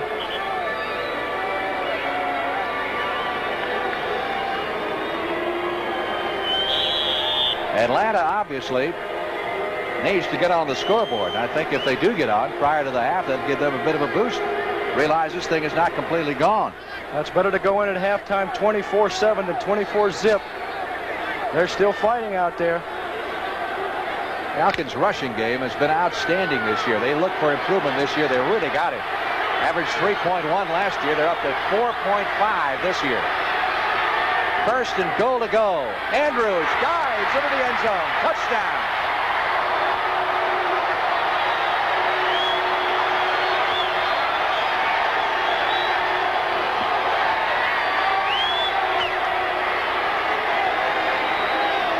Well, here's the advantage of having an old pro at center. There's Jeff Van Note, a fine block, 11 years in the league, and also the left guard, Dave Scott. Andrews goes up over the top. 80-yard drive, and amazing considering the problem the Falcons have been having hanging on to the football. They were virtually flawless on that drive, mixing in the pass with the run. Mazzetti to do the extra point honors. James to hold. No good. The extra point try missed off to the right. And Mazzetti continues to have his problems. That's the 5th one he's missed this year. That's a lot of extra points to be missing. Once again, a reminder, tonight on CBS, it all starts off with 60 Minutes, a brand new edition, and the laughs on the house at Archie Bunker's place, followed by One Day at a Time. And then, as we mentioned earlier, George Burns and John Denver in that delightful movie, Oh God, all on CBS tonight. Terry Bradshaw has hit Franco Harris with a 2-yard touchdown pass. And the Pittsburgh Steelers have narrowed the margin. They trail Cleveland 20-13 with 18 seconds left to play in the first half of their game. We'll have all the scores for you at halftime, as well as some interesting features. Chandler is deep. But the Saints obviously are looking for an onside kick here with 1:33 left to play in the half. They've got 9 men within 5 yards of the 50-yard line. He's kicking it away. Maudie back there with Chandler. It's Maudie at the 1, 10, 15, 20. And Maudie is run out of bounds at the 24-yard line. So the Saints will get it back with 1:28 to go. That Maudie's a jack of all trades. He's got 17 tackles on the special teams, and he also returns punts and plays receiver. First and 10 for the Saints with the rain coming down. You think they'd be content to tuck it and go in at halftime, 24-7? I think they'll continue to hand off to Galbraith and Muncie to see what they can do, because they've been very effective with it. Chandler to the left side. Ike Harris flank to the right. Muncie it is. Trying to get outside, does turn the corner, but is run out of bounds near the 30-yard line.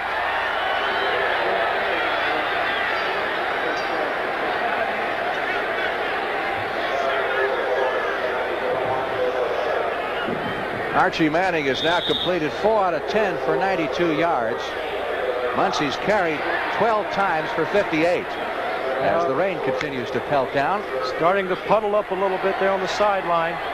Muncie runs well over the top of his feet. He didn't have a problem at all going around the end, where the other backs seemed to lose their footing. Second down 4. Saints at their 29.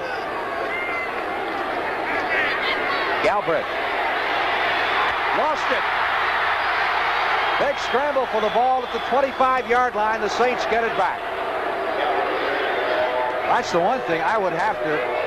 One reason I think I'd run out the clock here is because one thing you don't want to do is lose it and give them another one going in, and then you really got problems. Well, you know, it's surprising that they're trying to go outside, too, especially with such little time left in the half. You think that if they were going to run, they'd challenge him up the middle. But again, going outside, they do run some time off that clock. Buffalo and New England are tied at 3-all. Nick Mickemeyer has just nailed a field goal for the Bills from 30 yards out, matching one by John Smith of 47 yards earlier. Third down and 8.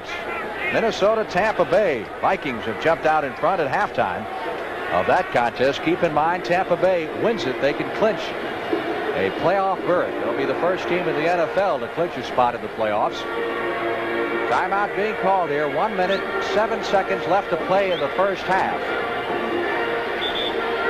You know, Frank, sometimes people might wonder what you mean by a back running over the top of his feet. Muncie is the kind of back that runs straight up and down, so in doing so, playing on this kind of field, his weight is over the top of his feet, whereas a lot of runners lean forward. They might be better runners straight ahead, but they also are more apt to lose their footing on wet surface. 3rd down 8. Falcons have 2 timeouts left. The Saints have all of their timeouts left. They'll stay on the ground. Muncie tangled up at the line of scrimmage. Gets nothing. And again, the Falcons will call time. They want another shot at the football. Edgar Fields, number 77, and Ray Easterling, number 32, in the stop. 1 minute left to play in the first half. Saints will have to punt. And the Falcons will get one more shot at throwing a couple of passes, perhaps, and getting the ball in the end zone. Billy Rickman loosening up. Well, this would be a great timing for the Falcons to get a good return. Put them in position for a field goal and perhaps a touchdown. Partridge getting ready to punt it. Eagles have scored first on Green Bay. That game just barely underway.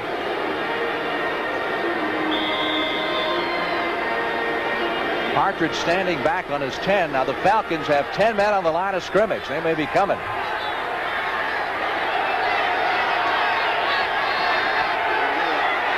Oh, they are. He got it away, end over end. Rickman on the run at the 40 and run out of bounds at his own 42 by Rich Morty, number 84. Saints do an outstanding job. Falcons coming with everybody, but no one really gets close to the punter. Now the scoreboard now shows Atlanta with no timeouts left. Sometimes it's easy to second guess, but they might have been better off trying to set up the fence, see if they could pick up more yardage. Now they got a ways to go to get in position for a field goal. And not any timeouts to work with. 24-6. Saints leading.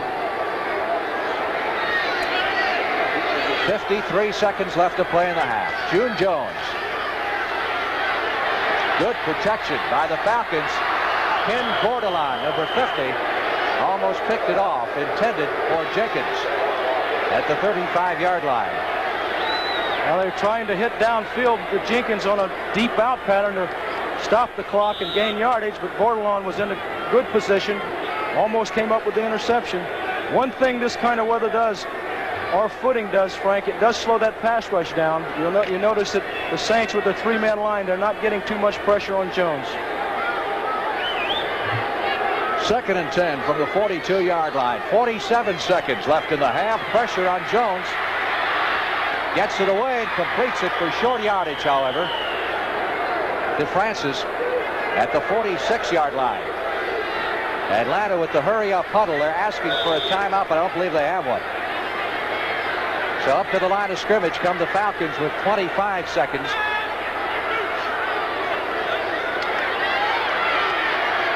Short throw, incomplete. Intended for Andrews, who tried to scoop it up at the 48-yard line of New Orleans. New Orleans doing a good job of taking away the sideline, forcing Atlanta to throw inside with no timeouts, run the clock out. So it'll be 4th down now. The Falcons still need 5 for the first down with the ball at their 47-yard line. Well, if New Orleans stops them, they still have time for possibly 1 or 2 plays. They come up with an incompletion here. They've got timeouts left. Jones gets the pass away. It is incomplete. So now possibly you could question the strategy of not punting, because one pass would put the Saints into field goal range. That's very true, but, well, the Falcons, knowing they're 4-8, they're going all out. It's hard to fault them. Cincinnati has scored again on St. Louis, 28-7. Bengals still in the first half of play.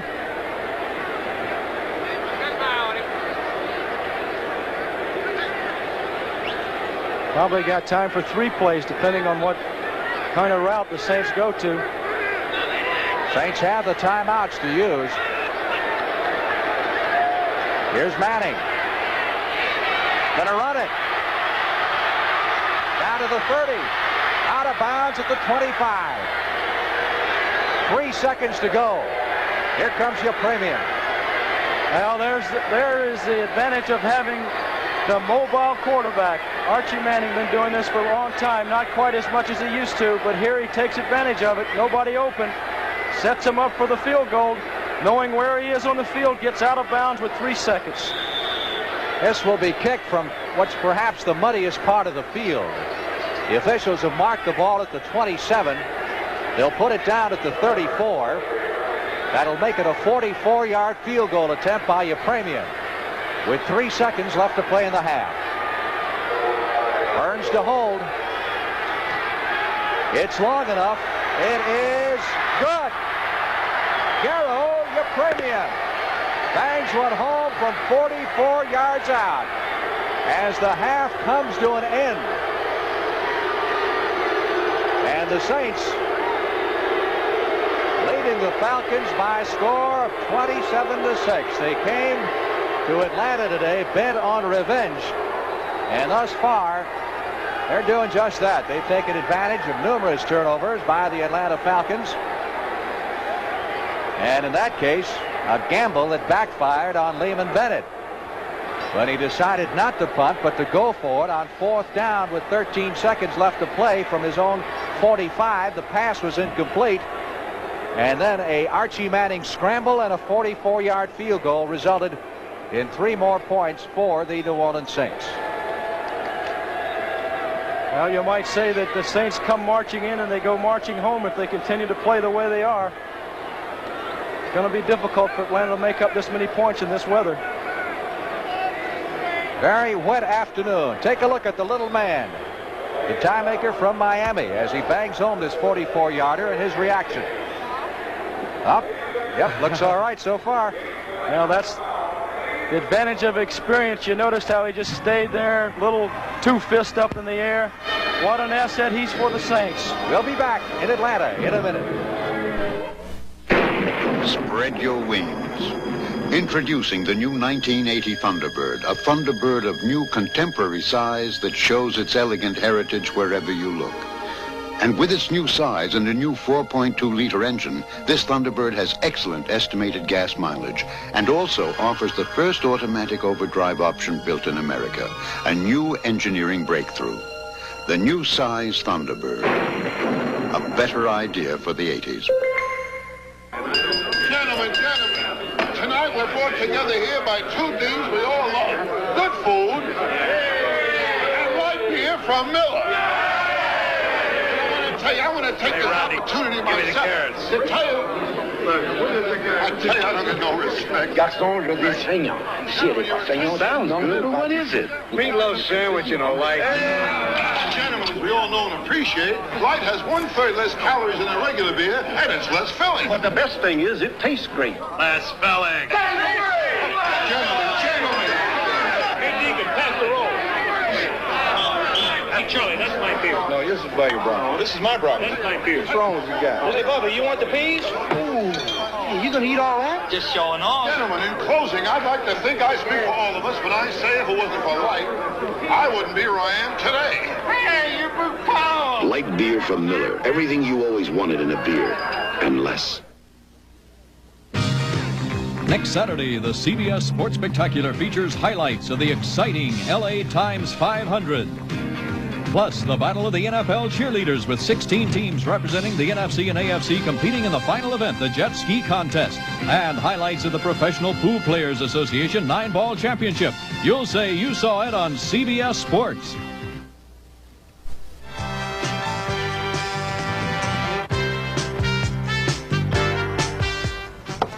Back live in New York, I'm Brent Musburger. Would you believe that the Cleveland Browns may win for the first time ever in Pittsburgh's Three River Stadium? About ready to start the 3rd quarter, and the Browns are still ahead. Let's get you to all the scores now. At the half, Minnesota leading Tampa Bay 14-9. The score there, of course, And the Buccaneers just need one win to ensure themselves of a spot in the playoffs. New Orleans driving for the lead in the NFC West. They put some pressure on the Rams. Strawn from 2 yards out. Muncie from 14 yards out. Your Premium has kicked a 44-yarder and a 23-yarder, and the Saints are rolling in the slop in Atlanta. Cincinnati, meanwhile, way ahead of St. Louis. Ken Anderson to Isaac Curtis twice. 43 yards and 17 yards on that combination. And in a tough defensive battle in the Meadowlands, the Giants are ahead of the Redskins by a score of 7-3. The Redskins and the Eagles tied today. Meanwhile, Buffalo and New England are tied at the half. Not a very exciting game for those two teams. Smith has kicked a 47-yard field goal for the Patriots in that one. And here it is, 2013, Cleveland leading Pittsburgh. And yes, the Steelers have turned it over again. That's 39, and that's tops for the league this year. Although Bradshaw, just before the half, hit Harris from 2 yards out for a touchdown, so the Steelers may be regrouping. Meanwhile, Philadelphia's ahead of Green Bay. It was Jaworski to Carmichael for the Eagle touchdown, and the Packers have responded with a field goal. How about some highlights? Let's check in on Tampa Bay and Minnesota. Doug Williams was loosening his arm up and sent his talented tight end. This is one of the better tight ends in the NFL. One of the reasons why is that Giles can work deep, blocks well off the line, and here's the big fella getting down to the 2-yard line. Ricky Bell has come on. Remember John McKay says, I want him ahead of Dorsett. And who knows, maybe in the long run it'll work out for him. It was young Tommy Kramer, though, who responded for the Vikes in the second quarter. Here he is scrambling. He learned this lesson well from Francis, didn't he? And he went to Gary LeCount for the touchdown. Later, he went to his very talented outside man on the other side, Ahmad Rashad, and Ahmad does the rest. Slips the tackle, goes down the sideline, and it is 14-9. They're about ready to start the third quarter down there in that game. Irv?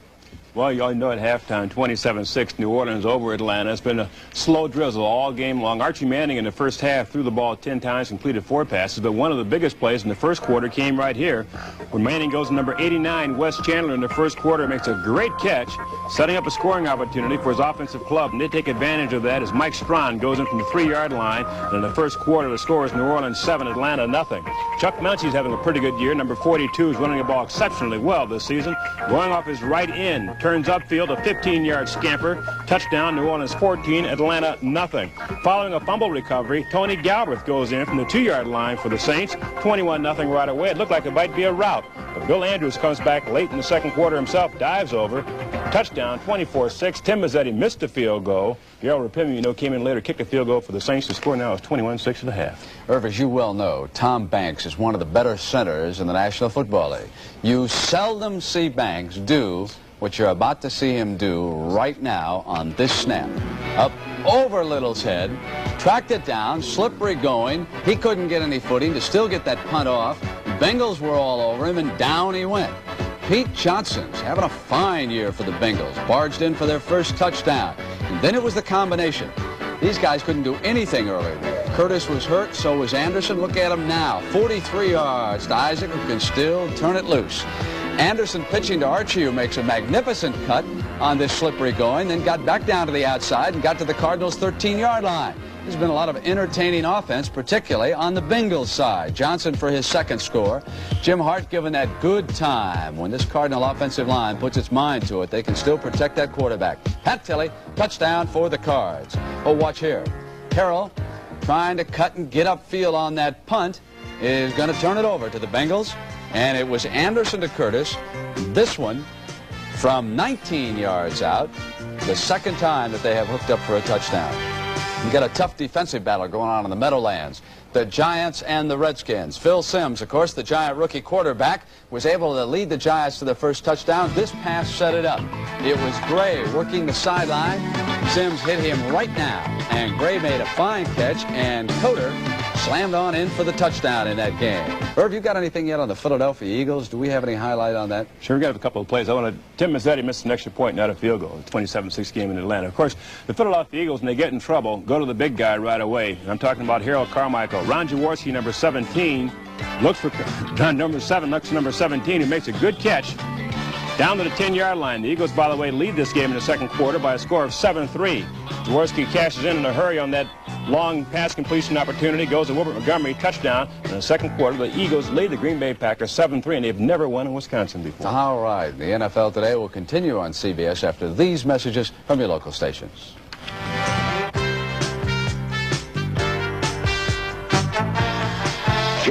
Sunday. Oh, it's me. God, not what you expected, huh? George Burns stars with John Denver in It's a miracle. I don't do miracles. Oh, God.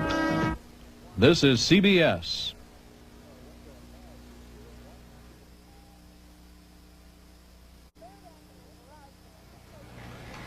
The third annual Mirage Bowl took place yesterday in Tokyo, Japan, and Notre Dame finally got into its bowl game against Miami. 80,000 people watching the game, and Brent has the highlights. You know, for Vegas Ferguson, it was not a day off, Jane. He carried the ball 35 times for the Irish, including this one down to the Miami 2-yard line. And from there, Vegas scored one of his 3 touchdowns. It was 7-0 Irish. Now, Miami at their own 8-yard line, and watch what happens to Jim Kelly's pass. Dave Wamers got it for Notre Dame, and it was 14-0, and it rained throughout this game.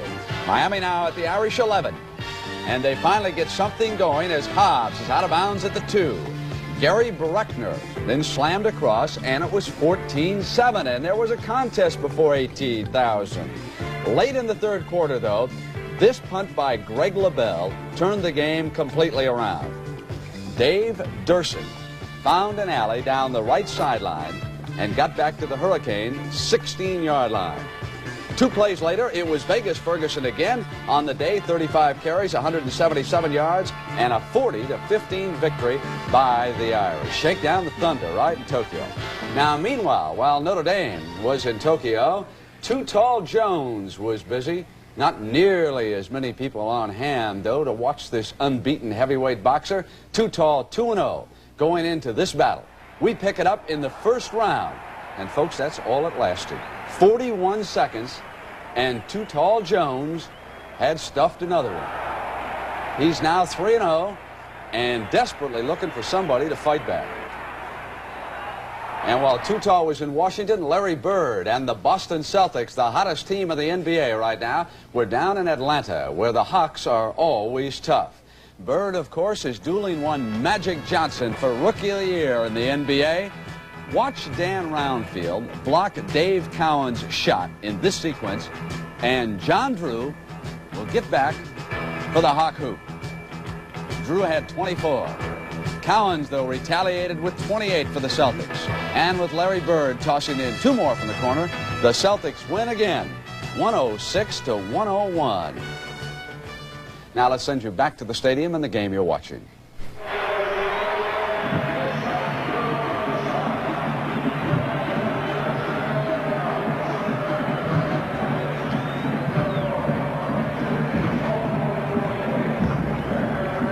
The NFL on CBS. Today's game is sponsored by Ford and your Ford dealers, who bring you the better idea cars and trucks for the 80s. The Miller Brewing Company, brewers of Miller High Life. If you've got the time, we've got the beer. And by Owens Corning Fiberglass Corporation, makers of fine fiberglass products for consumers and industry. In many of the world's emerging nations, telecommunications isn't as much of a problem as it used to be. Thanks to, for one thing, microwave relay systems, which greatly facilitated telephone calls within the country. And even more important, something called earth stations, which made it possible to call out of the country via satellite. G. No, GTE. Take care of your car at Kmart. Our automotive service centers care. Shop for Christmas at your Kmart Automotive Center. Save up to $39 on an auto sound system. For just $96, you get an AM/FM stereo radio with 8-track or cassette, plus a pair of great sounding 5-inch or 6x9 coaxial speakers. All for $96 at Kmart Automotive Centers across the U.S., where quality car products are Kmart priced. This is Selena Nesbitt, age 6. A few years ago, doctors said that she probably would never be able to walk again because of cerebral palsy. Well, Selena, you showed them. I'm George Martin of the Giants. Selena goes to the Cerebral Palsy Center here in Union County. It's one of hundreds of services supported by the United Ways of the tri-state area. Here they believe that handicapped people have the same needs as all of us. They need to be listened to, they need to be challenged, and they need lots of love. You know, I'm blessed. My 3 children are perfectly healthy. But I've seen United Way work to help my uncle when he was blind, and other members of my family when illness struck a few years ago. They've helped my family. Maybe they've helped yours. United Way works here, and it works in your town too. Thanks to you, it works for all of us. The United Way. How are we doing? The preceding announcement was furnished as a public service by the National Football League. We're in Atlanta this afternoon. Frank Lieber along with Roman Gabriel at halftime, where the New Orleans Saints lead the Atlanta Falcons by a score of 27-6, but certainly the Falcons showed some signs of life there late in the second period. I think so, Frank. With 2 minutes to go, they drove one in to get 6 on the board, but then they missed the extra point, went for a fourth down situation, and it allowed New Orleans to get another field goal, so it's going to be tough going. Well, it's a situation that Saints should have well in hand at this point. You would think so, because the weather is not too good. The footing now is getting slippery. Going to be difficult for Atlanta to come back. We're ready now for the start of the second half, or will be right after we take a look at the halftime statistics for you. And as you can see, the statistics, despite the fact New Orleans had an early edge, kind of evened up because of that long Atlanta drive near the end of the first half of play. The turnover is the big one. As you saw, Atlanta has given it up 5 times. Well, Atlanta's had 5 turnovers, 4 fumbles, an interception, and also 5 quarterback sacks. Rich Monty fielding the second half kickoff and carrying it back to the 35-yard line. Saints 1st and 10 from that point. Continued to rain hard during halftime. The fans here, the ones who stayed, treated to a great halftime show by the Jackson State Band, which got to give those kids a lot of credit. They did it under other adverse weather conditions. And did a fine job at that. The bold and the brave staying in this ball game, this ballpark. It's raining. Manning in the first half, 4 out of 10 for 92 yards. Muncy, leading rusher in the game with 59 yards and 13 carries. Galbraith had 20 yards in 6 carries in the first half of play. Muncy gets the call, breaks a tackle at the line of scrimmage. Almost got outside. Picked up 3 in the play. Roland Lawrence finally made the stop. Boy, if he don't bring him down, he might have turned that corner and went a long ways. Roland Lawrence was the last guy there. Every step Muncy takes, he adds to the single-season Saints rushing record at 72 against Seattle to bring his season total to 879. And, of course, seems to be on his way to a 1,000-yard year. Officials mark it at the 37, so give Muncy only 2 on the play. Make it 2nd and 8.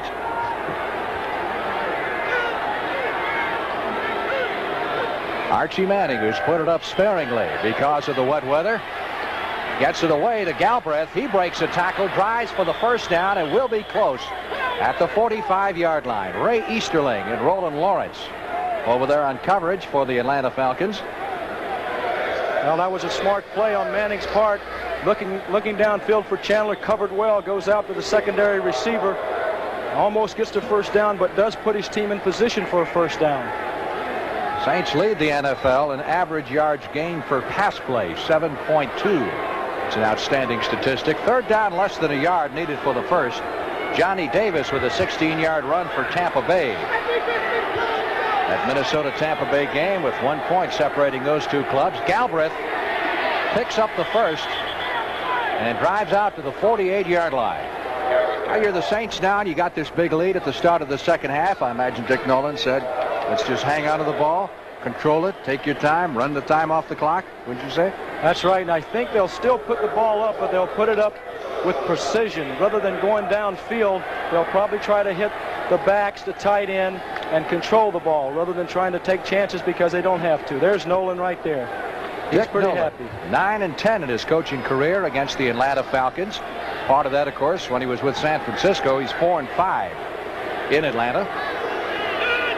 1st and 10. Saints at their 48. Nice fake by Manning. Now he's got problems. Gets it away to Galbraith. Won't be much there unless Galbraith can make something out of it on his own. Winds up being stopped behind the line of scrimmage back at the 45-yard line. Tony Dakin, number 55, who has come in at the start of the second half, made the grab. Well, there's another good example of why Manning has only been sacked 12 times. Even though his offensive line gives him time, whenever he does get pressure, he drops the ball off to his secondary receivers well. Look at that rain, Frank. Really coming down, just straight down. Second down, 11. Yard lines virtually being obliterated.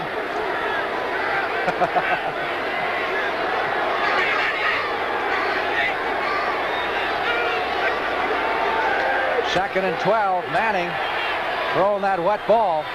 Completes the pass for short yardage. Over on the far sideline. Not much there at all. Good coverage by the defense of the Atlanta Falcons. We had a flag down. The pass completed to Muncie.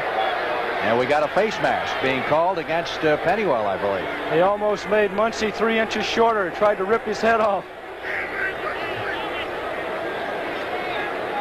Maybe Dewey McClain, number 52. Let's see.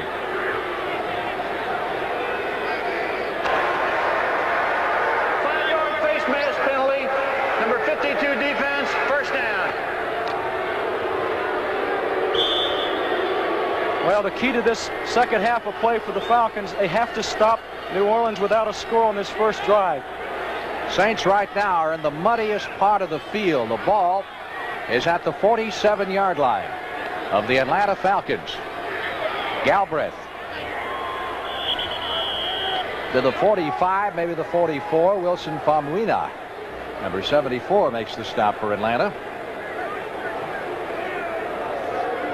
It's nothing but pure mud there. Not much grass left in that particular area of the field. When you look at those first half stats, Chandler for the Saints came in with 53 catches, and I'm sure the Falcons wanted to try to put the clamp on him, but he's the only one that's caught any passes in the first half. He had 4 out of 10 that Manning completed. Second and 8 from the 44-yard line of the Atlanta Falcons. Archie Manning.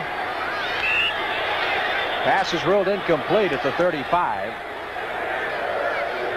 Intended for Harris over there. Yeah, it looks miserable down there. You've been in the middle of a lot of these mud games. Is it as miserable as it looks from up here? Does it get to be fun like little kids playing in the mud? I'll tell you what, back in 1965, we played in a game like this against Cleveland in the Coliseum, and you don't expect rain, but it does get to be fun because there are a lot of things you can do. And at that time, we were like the Falcons. We'd lost a lot of games, but we beat Cleveland because we had a lot of fun out there. We had a lot of characters that played with character. Ball is at the 44-yard line of Atlanta. It is third down and 8. Flag goes down. Falcons may have been offside with their blitz as Manning gets rid of the pass. Well, they called Manning out of bounds before he dropped that one off. Back at his own end of the field at the 46 is where he ran out of bounds. But we've got an Atlanta offside. Don Smith, the right end, broke through there a bit quickly as the Falcons lined up with the blitz, and they came after Archie Manning. They had him on the run. He ran out on the right side anyway, his own bench.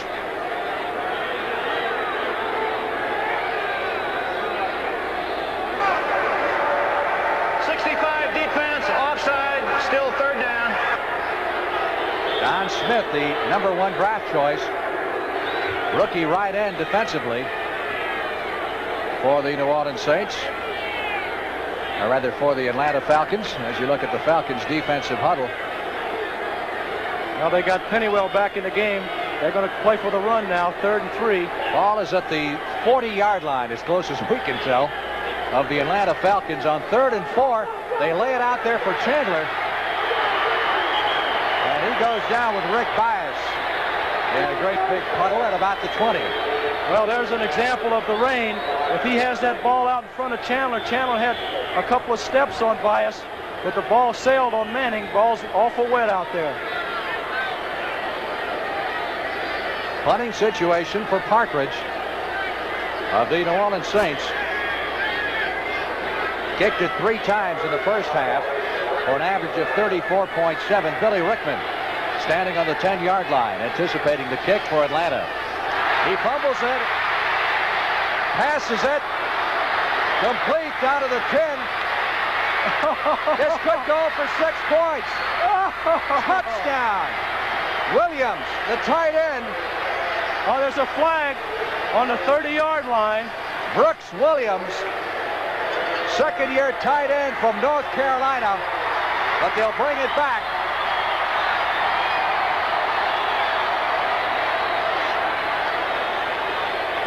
A heads-up play by Partridge. Great play. You would think they would tell their punter not to do that because they were burnt in New Orleans against Atlanta before on that same kind of play. Ball really slippery, pops out. Partridge gets away and lays one out there. He's gone to the races. Brooks Williams. Would have been quite a thrill for him, but does not hold up. Here's the walk-off and the call by the referee, Gene Barth. Number 76, downfield, ineligible, still 4th down. So they'll get a chance to punt it again as the penalty goes against Jim Fretzrack. Well, there it is. He just didn't look the ball in. On a day like today, punters, receivers, backs, everyone's got to look it in. Took the eye off of it, but still came up with a big play. A good passer. Partridge standing back at his 35-yard line is Rickman. With the towel is down around the 15. And Atlanta's end of the field. Second half is about 5 minutes old. 10 minutes and 36 seconds left to play in the period.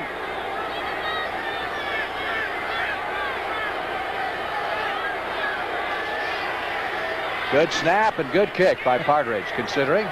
Rickman going to the far side, fields it at the 15, and run out of bounds near the 20-yard line.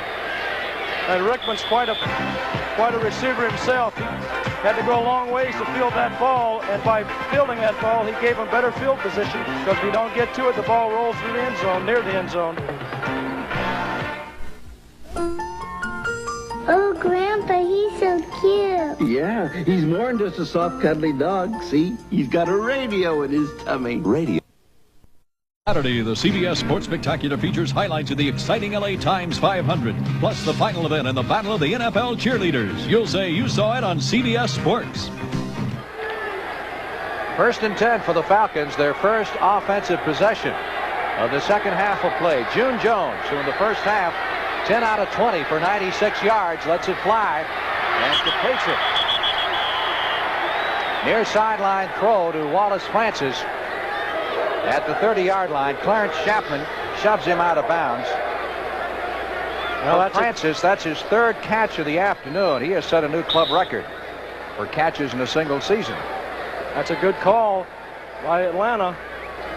New Orleans still sitting in that run defense on 1st down. There's a Giants 7, Washington 6. Another field goal by the Redskins, Mark Mosley. 2nd down and a yard needed for the 1st down. Falcons are at their own 30-yard line. Rain has subsided somewhat. Jones giving to Andrews as the first at the 35-yard line. Now you can see Andrews wrapping the ball up with 2 hands now. He knows they're going to be pulling and tugging at it. Ball's awful wet. Pat Hughes, number 54 in the stop. There's Andrews' figures for the game so far. Standback has 4 carries for 22 yards. Lehman Bennett. Well, I bet if you could wish him for a touchdown, Lehman would have that done right now.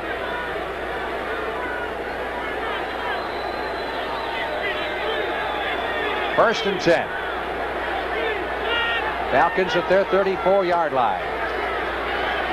Jones with good protection gets it away in heavy traffic intended for Jackson at midfield. Now there's a point we discussed earlier.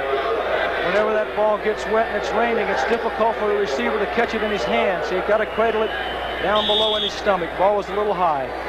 On a normal day, that would have been a good pass. 2nd and 10 for the Falcons at their 35-yard line. The Saints are an impressive team. They've really come out here and put it to the Falcons. Jackson to the left side. Francis to the right. Jenkins in the slot off to the left as the Falcons are going with a 3 wide receiver offense here as they play catch-up. Standback and Andrews, the setback. June Jones intended for Jenkins. Couldn't hold it.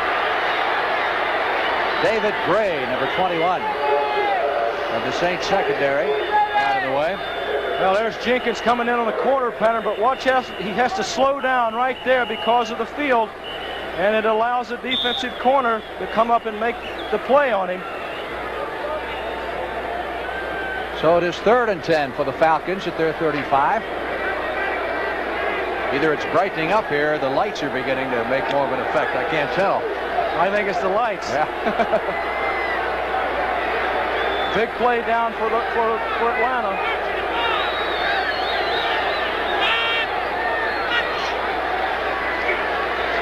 Jones steps up into the pocket. Pass is tipped and completed anyway. Francis makes the grab. He might be short. Going to be close for the first down.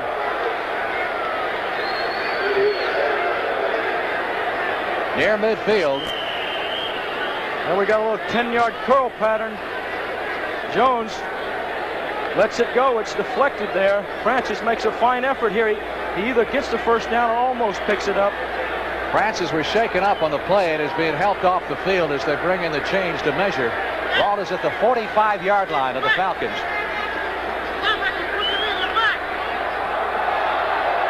So they need just a little bit. Well, they got to go for it. Really don't have that much choice here, trailing 27-6, even though we're midway in the third period. Well, Cleveland 27, Pittsburgh 13. Ryan Sipe to Calvin Hill on a 3-yard touchdown pass. Cincinnati has scored again on St. Louis, 28-13. 51-yard run by Pat Kelly. Well, let's watch Andrews up the middle. 4th and 1. Falcons at the 45, and June Jones calls timeout. I thought maybe there was a problem with the 30-second clock about to run out, but it had 14 seconds on it when Jones elected to call timeout. He comes over to the sidelines to talk things over with Coach Lehman Bennett. We'll be back right after this. I'd like to talk to you about the Sony Betamax and an incredible feature called Betascan. I'm Tom Williams Sr., and if you know tennis, you know my son. Here's a cassette of his last championship match. Betascan lets me go fast forward and reverse, so I can skip the boring stuff like this long rally and stop when I come to the real exciting parts, like Tom Jr. here dashing onto the court to pick up the ball. Isn't Betamax terrific? It lets you see what you've been missing and miss what you don't want to see. It's from Sony, the one and only. Let me tell you about one quiet car, the 1980 Ford LTD. In test, an LTD rode quiet as a Rolls Royce. And this LTD has a dandy new engineering feature. One that can give you extra miles per gallon. Ford calls it automatic overdrive. I call it incredible. No other American car maker has it. With automatic overdrive option, no full-size car beats LTD's 8-cylinder estimated MPG. Ford LTD. Quiet as a Rolls Royce. Give a listen at your Ford dealer. Frank Lieber with Roman Gabriel back in Atlanta. Falcons have their play selection worked out now. 4th down, still a yard needed for the first down. Nose of the ball just inside the Atlanta 45-yard line. Falcons trailing 27-6 here in the third period. Stand back, breaks through. He's at the 40. And run down at the 24-yard line. Clarence Chapman made the stop on the quick hitter. Haskell stand back.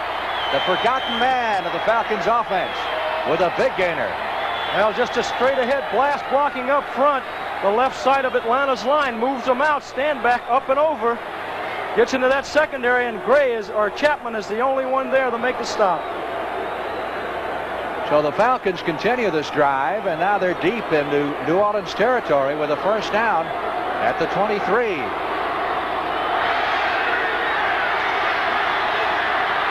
Rickman is in the lineup at a wide receiver. Andrews carries inside the 20 to the 17-yard line. Mike Fultz, number 72, in the stop.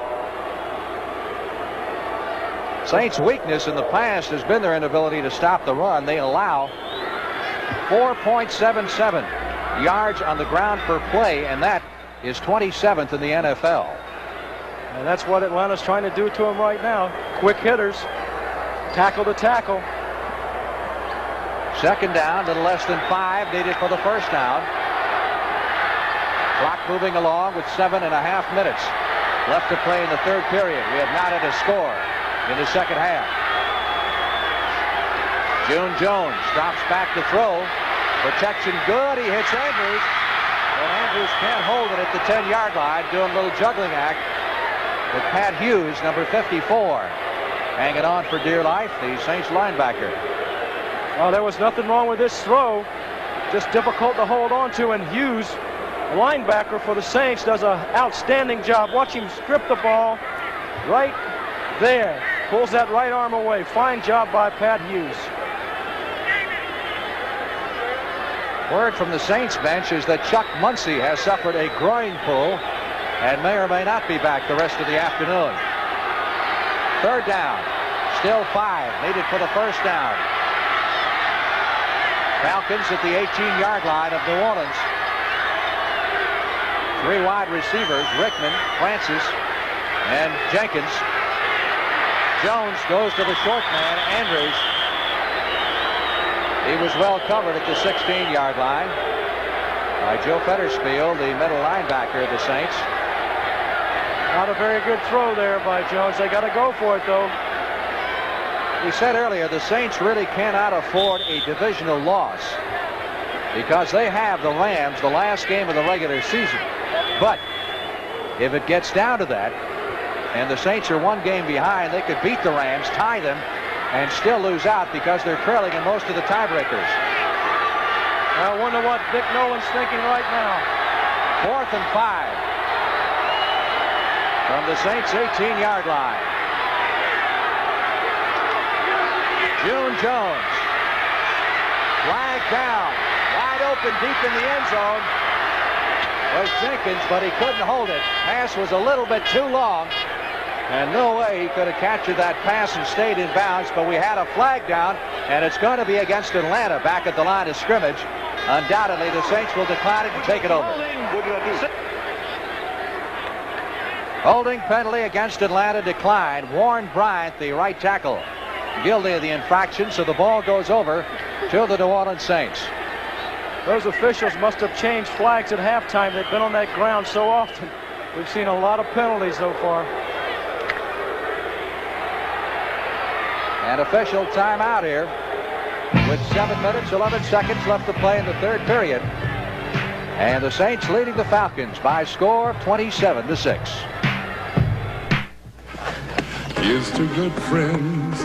Tonight is kind of special. How you holding up? I'm all right.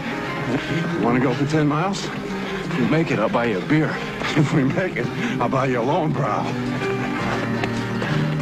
When you want the taste of a truly great American beer, tonight, let it be Lowenbrow.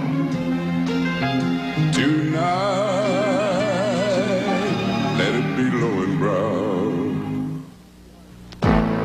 This is the Army. It's jumping jacks at 6 a.m.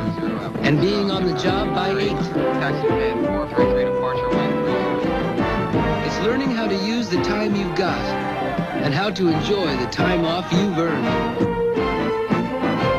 It's a lot of things, but most of all, it's what you make of it. This is the Army. If you'd like to be part of it, call this number toll-free. Next Saturday, the CBS Sports Spectacular features the final event in the Battle of the NFL Cheerleaders, plus highlights of the 9-ball pool championship. You'll say you saw it on CBS Sports. Other scores, Giants still lead Washington 7-6 in the fourth period.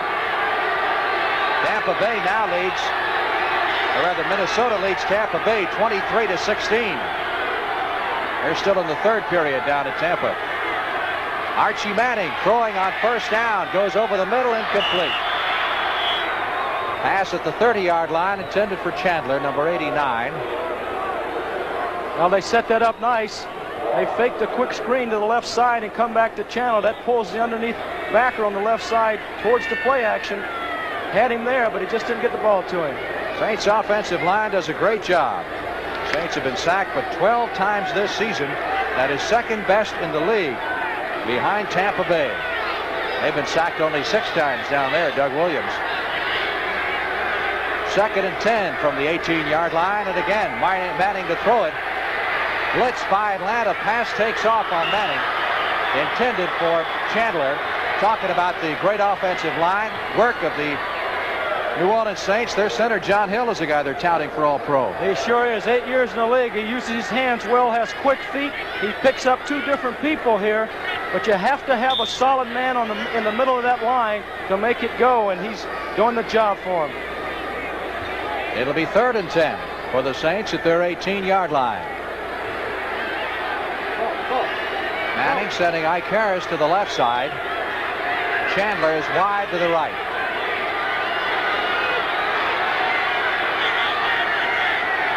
A lot of dancing around on defense by the Atlanta Falcons as they show the blitz. Manning on the rollout sends it down to Henry Childs, the tight end at the 50, 40, dragged out of bounds at the 31-yard line by Tom Pridemore, the free safety. This is a great call by Manning. He audibles, he sees the blitz. The Falcons stayed in it. He gets Childs going to the corner on a little man. Pridemore wide open. Childs, one of the top tight ends in football, has more receptions than any tight end in National Football League right now. So a big gainer on 3rd down, and the Saints keep their drive going. The ball is being spotted at the Atlanta 31-yard line. Just over 6 minutes left to play in the 3rd period. Muncie is back in the lineup. Manning throwing almost exclusively in this drive for Chandler. Chandler is down at the 12. Now we got a flag. Bias making the stop. Flag is back at the line of scrimmage. It's against the Saints, and it'll wipe out the game. Illegal use of hands.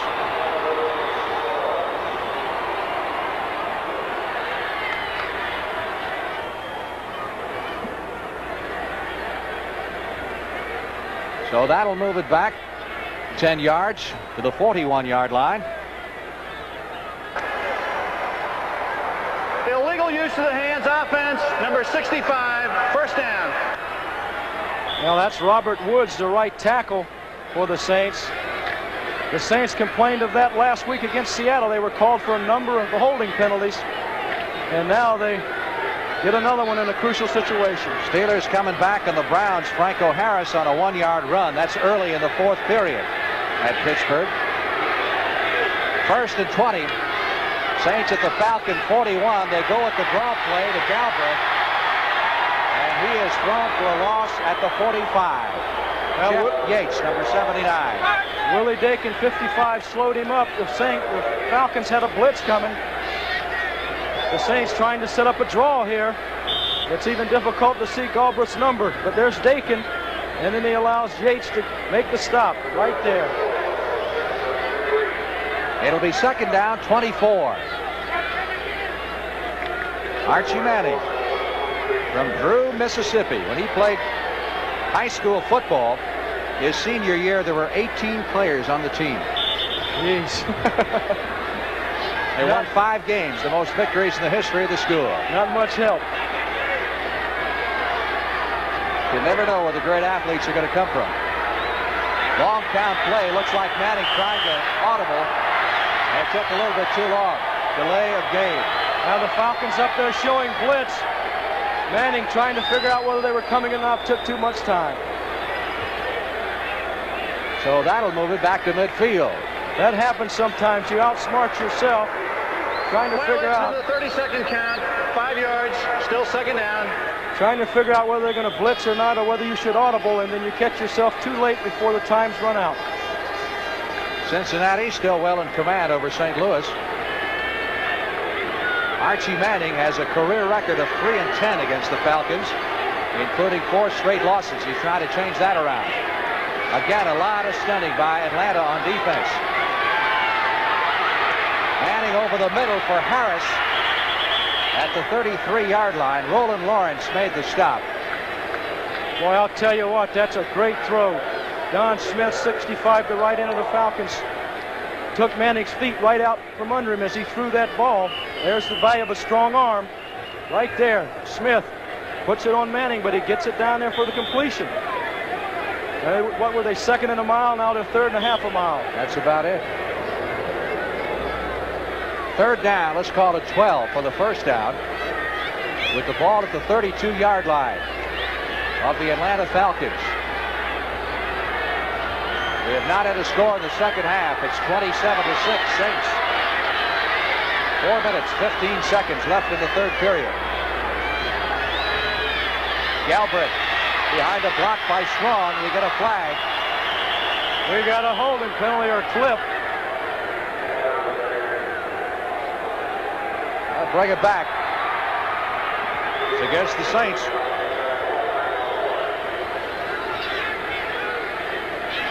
And an injured player. Giants have just scored a big touchdown against Washington with 8 minutes left to play. Billy Taylor on a 1-yard run to make it 14-6 New York. That will have to be a big upset. Those Giants are tough at the Meadowlands. Giants in Dallas next Sunday on CBS is going to be interesting. Looks like a knee injury. It's hard to see whose number that is. Boy, if it's a defensive secondary, man, the Falcons are in trouble. In the meantime, Gene Barth, the referee, walking off the penalty yardage. It's Fulton Kuykendall, apparently, the linebacker. Number 66, offense, holding. Third down. Conrad Dobler on the holding call. So the down reverts to third. It'll now be 3rd and 22 for the Saints at the Atlanta 42. Pardon me, it's Tony Dakin, 55, instead of Kuykendall, 54.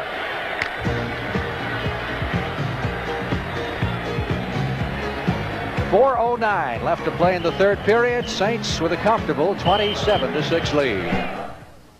I never worry about what brand name part my mechanic puts on my car. That doesn't make me a bad guy. I go to a professional mechanic I can trust, so I trust the parts he uses. He uses Mopar. It means nothing to me, but it means a lot to him. Mopar fits all American-made cars, foreign cars too, and they're used by professional mechanics all over the world. If the professional trusts Mopar, I trust Mopar. Does he make me happy? He makes it his business. Trust your car to Mopar. Holiday Inn. Welcome to our people-pleasing place. That the Holiday Inn East, the Holiday Inn West, the Midtown? The one by United Industries. The one by the headquarters or the plant? The headquarters. We offer you a choice of the most popular locations. You need 3 hands. You're right. People-pleasing locations. The airport? The one by Holiday Inn North or Holiday Inn South? Is #1 in people-pleasing. They may be wet, but they're awful happy, the fans from New Orleans who have made the journey to Atlanta today. Their team leading 27-6 late in the third period.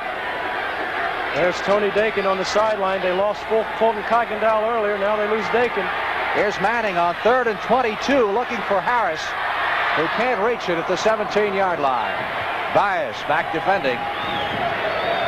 Well, Harris had position on Bias that time with his size. If he'd gone up, he could have gotten the ball. It would have been a heck of a catch, but it wasn't a bad percentage throw on Manning's part.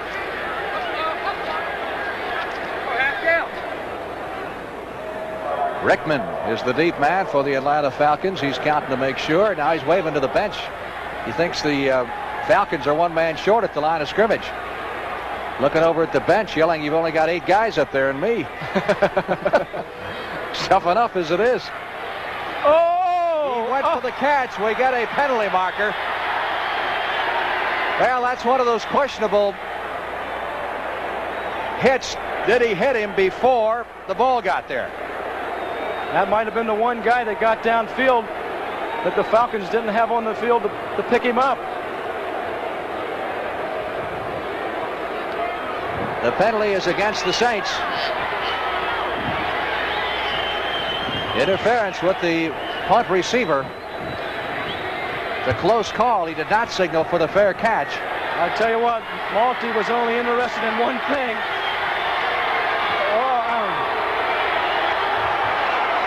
Interference with the opportunity to make a fair catch. Number 84 kicking team, first down. I'll tell you one thing, he wasn't about to make a fair catch. There wasn't any question about that. No, I guess they determined. When he said fair catch, I guess he meant catch, period. Catch the ball, but that was almost simultaneous.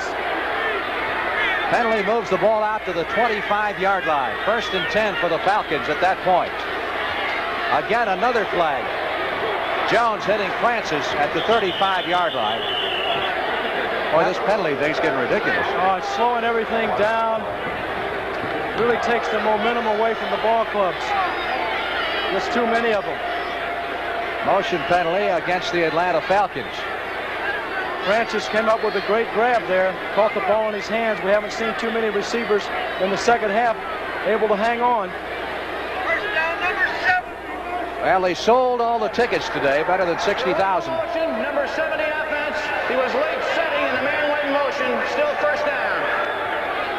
It's against Dave Scott, offensive lineman of the Atlanta Falcons, moving back to the 20. We started to say they've sold all the tickets today, but I would say this place is maybe a third full right now. I think we have a lot of people at home. I think a few of the faithful took off at halftime and didn't come back with the rain and all. Jones, Falcons fighting, gets the bomb away, intended for Jenkins. Coverage by Clarence Chapman, number 24 of the Saints. That was good defense on Chapman's part. Jenkins had inside position, but Chapman came over top. Kept it from being a reception.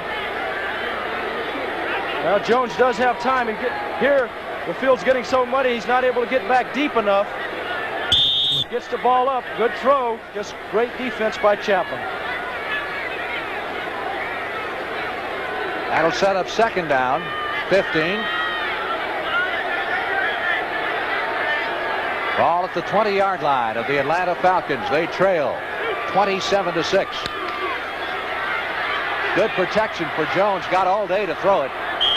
Finally completes it for 5 yards. Up the middle to Wallace Francis. Now it's a wonder Francis held on that time. Hughes really put a shot on him.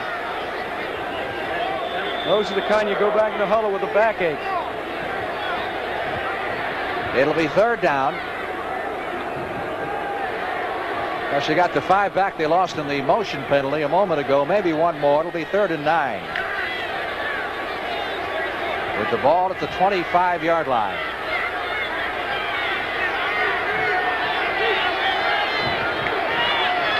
Jones setting up strong, and the pass intended for Rickman, number 82, who normally doesn't drop him. Well, that was a fine throw by Jones. Had plenty of time. Right on the money. Would have given him good field position, a first down, but Rickman doesn't come up with the catch. Pass incomplete at the 45-yard line. Billy Rickman, probably the most sure-handed receiver on the Falcons squad. Maudie is deep, anticipating the punt from John James. James has punted 63 times coming into this game. Only 3 have gone for touchbacks. Another amazing statistic. Maudie signaling fair catch and pulling it down at the 40-yard line. Maudie is everywhere. Every time we look up, he's somewhere. He perhaps is the most dominant specialty team player in the league. I would think really. so. He does everything well. Tonight on CBS, again a reminder, stay tuned for 60 Minutes, followed by Archie Bunker's Place, One Day at a Time, and then a CBS special movie presentation, George Burns and John Denver in the divine comedy, Oh God. You can see it all on CBS tonight. I think a lot of our people went to Archie Bunker's Place for a drink at halftime. Could be. They didn't come back. Didn't come back watching it on television. Of course, the blackout is lifted here in Atlanta. So you got to be a real fan when the rain is coming down and the game's on television locally to come out here. Galbraith out to the 44-yard line for a pickup of 5. It'll be 2nd and 5. 2.5 minutes remaining in the third period. We have not had a score here in the second half, which is fine as far as the Saints are concerned, because they've got the big advantage. 42,815. That's the official attendance today. Although, as we said, they sold all 60,000 plus tickets. We've got about 18,000 plus no-shows. That was at the start of the game, and a lot more have departed since then. Actually, it has brightened up a little bit, and the rain has stopped. But the field is a mess right now. Chandler. Oh, he's dangerous. First down for the Saints. That's that little flanker screen. Get the ball in his hands, and he can sure do a lot with it. They get one man out in front of him, chop down that corner, and he's off to the races. He was the third man picked in the draft a couple of years ago. Earl Campbell was number 1. And Kansas City took Art Still, the big defensive end. And then the Saints came back with Chandler. And a lot of people wondered at the start of last year, perhaps they didn't make a mistake because he got off to a very slow start with the Saints. But he came on strong in the latter stages of the season. And this year, he has played like an all-pro all year long. 1st and 10. Saints at the 47 of Atlanta. Mike Strawn to the 45-yard line. Chandler suffered a rather, what we thought was a rather severe thigh injury out in San Francisco in a game we worked out there, and we thought for sure he'd be out several weeks. Lo and behold, he was back at practice on Tuesday. I mean, they had to carry him off the field. Well, the Saints really haven't set on the ball in the second half. They've only hurt themselves with penalties. They might have scored another touchdown if it wasn't for penalties. 2nd and 8. Clock moving. Final 40 seconds of the third quarter. Ball is at the 45 of the Atlanta Falcons. Blitz is on. Manning avoids it. Fires on the run, but over the head of the intended receiver, Henry Childs. Down at the 27-yard line. McCartney was back there defending. That's a good job by Manning, stepping up in the pocket, avoiding the blitz, throwing the ball on the run on a day like this, and was on target. Ball just a little high. Dewey McClain was blitzing. There's the book on Archie Manning so far this afternoon. Respectable figures, I would think, considering the conditions. Not bad at all. Had a couple taken away because of the penalty. You know, you talked about that offensive line. J.T. Taylor, Conrad Dobler, Zanders, John Hill, and Woods. They're doing a heck of a job controlling that football. 3rd and 8. Falcons threaten the blitz, and now they drop off. 4-man rush. Passes over the head of Galbraith. Now he had him out there. Yeah, Archie a little mad at himself this time. Yeah, he knew he had it. It just didn't. He pulled the string. Didn't quite get it there. So again, Partridge comes on to do the punting.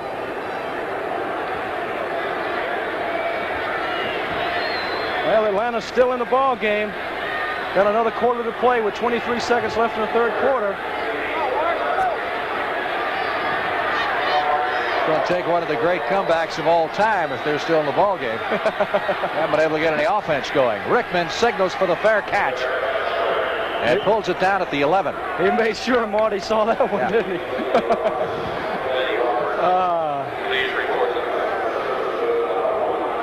Clock is run down to 13 seconds. The time remaining in the third period here at Atlanta Fulton County Stadium. Jones has now put it up 30 times and completed 13 for 120 yards. He's had 1 intercepted. Been sacked 5 times, but that all happened in the first quarter. All the first quarter. Well, most of the time on passing situations, the Saints have been coming with 3 people, and Atlanta's got caught for holding a couple times, too, so they've given him protection. Falcons haven't fumbled either here in the second half. They were dropping the ball all over the place in the first half of play. Fultz, number 72, batted the pass down. Long afternoon for June Jones. You don't see too many quarterbacks wear that 3-bar mask that he does. You used to wear one bar, as I recall, didn't you? They're a lot smarter now than we were back then. We used to think we were tough. If somebody hit us in the nose, it jacked our players up because we got blood all over our face. These guys want to look good when they're through playing, so they wear 3 bars to keep from getting hit in the face. Do you think it bothers you anymore, vision-wise? I had my nose busted early in my career, and I went to the 2-bar, but I had to take it off because I had grown so accustomed to the 1-bar. June Jones, sideline throw. Nice grab. Oh, a beautiful catch. And out of bounds, Wallace Francis at the 23-yard line. That's good for an Atlanta first down with 2 seconds left in the quarter. Watch the expression here by Eric Felton as Francis catches this ball. Felton looks as though he's going, he'll never catch that pass. Now watch him. He goes, geez, he caught it. What a grab. Quality receiver, Wallace Francis, 6 receptions today for 58 yards. A first down for the Falcons as we get down to the final play of the third period.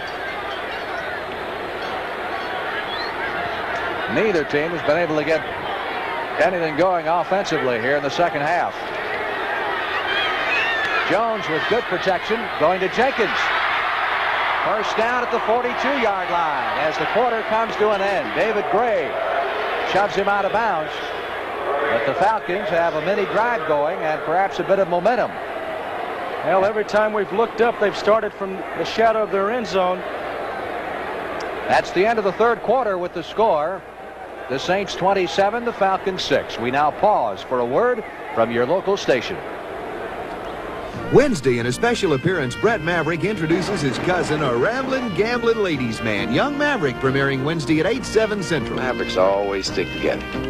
This is CBS. With Roman Gabriel, this is Frank Lieber back in Atlanta. There's our score. And a lot of the Saints fans still in attendance, displaying their allegiance. Got an update on the Cleveland-Pittsburgh game. Don Cockcroft has just kicked a 40-yard field goal for the Browns. And Cleveland leads it with 9:40 left to play, 30-20. Tony Dakin, the Atlanta linebacker who was injured in the third quarter, will not be back. He did suffer a knee injury. We don't know how serious. As we head to the final period, Atlanta 1st and 10 at their 42. 3 touchdowns to tie. It has been done. That's 3 completions in a row for June Jones. This one to Andrews after the 45-yard line. Joe Fettersfield, the middle linebacker, makes the tackle. Joe made 14 solo tackles, twice as many as any other player on either team. These two clubs met back in September at the Superdome. He's one of the better middle linebackers. Sometimes he's criticized for not having great lateral movement, but he looks pretty quick out there in the mud. There's 58, Joe Fettersfield.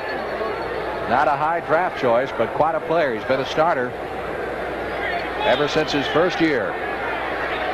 2nd down 7. Falcons at their 45. Jones. Protection good. Gets it away. Incomplete. Good defense that time. Jenkins was the intended receiver. Gray back there defending. Some of the Falcon fans thought perhaps an interference call should have been wanted. Well, on a dry field, this would have been a reception.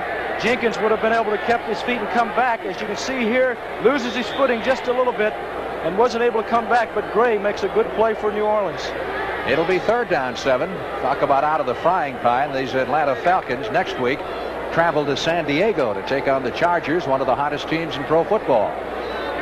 Team that just trounced the Pittsburgh Steelers last Sunday. 3rd and 7. Falcons need it here to keep the drive going.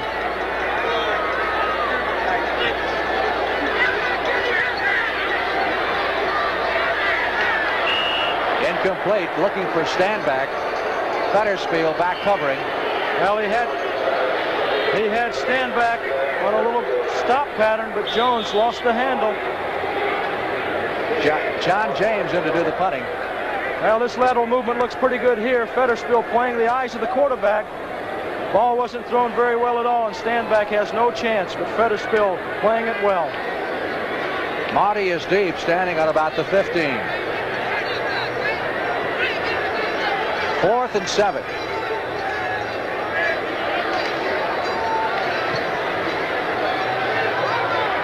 Fair catch signaled by Marty at the 23-yard line. Punt was perhaps the shortest of the day by James.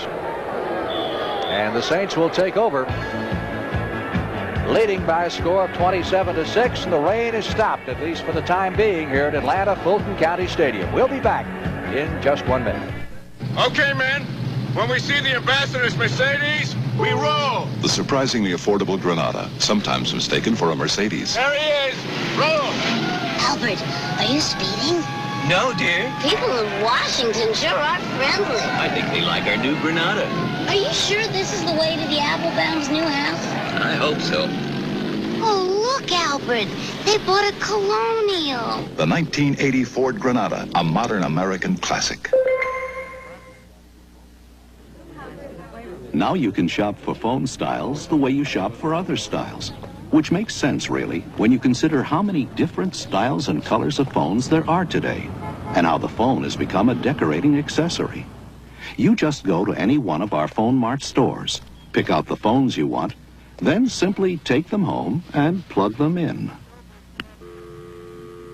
Gee, No, GTE. Most of the noise in Atlanta this afternoon being made by the contingent of fans who have come from New Orleans. They've had most of the things to cheer about. 1st and 10, Saints at their 23-yard line, leading by 3 touchdowns, 27-6 early in the final period of play. Archie Manning hands to Galbraith, who certainly has the dirtiest jersey of anybody out there. You can tell he's been playing a long time in this ball game. Wilson Farmuina and Edgar Fields collaborating on the stop. 2 pretty good young defensive tackles. They really play to run well. Manning this year, coming into this game, has completed 61% of his passes. Percentage-wise, that is tops in the National Football League. No gain in that last play. 2nd and 10.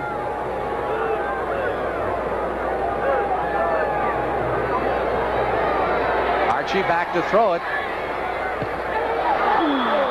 Almost picked off. Roland Lawrence, number 22, stepping in front of the intended receiver, Ike Harris, number 82. Lawrence played that well. Set back. Red Manning came up and almost made that interception. Well, here comes the Falcons coming in with their pass rush outfit. Falcons still hanging tough, Frank. 3rd and 10. Well, they've been playing the Saints to a standstill ever since the second half started. If they could just forget that first half. Yeah.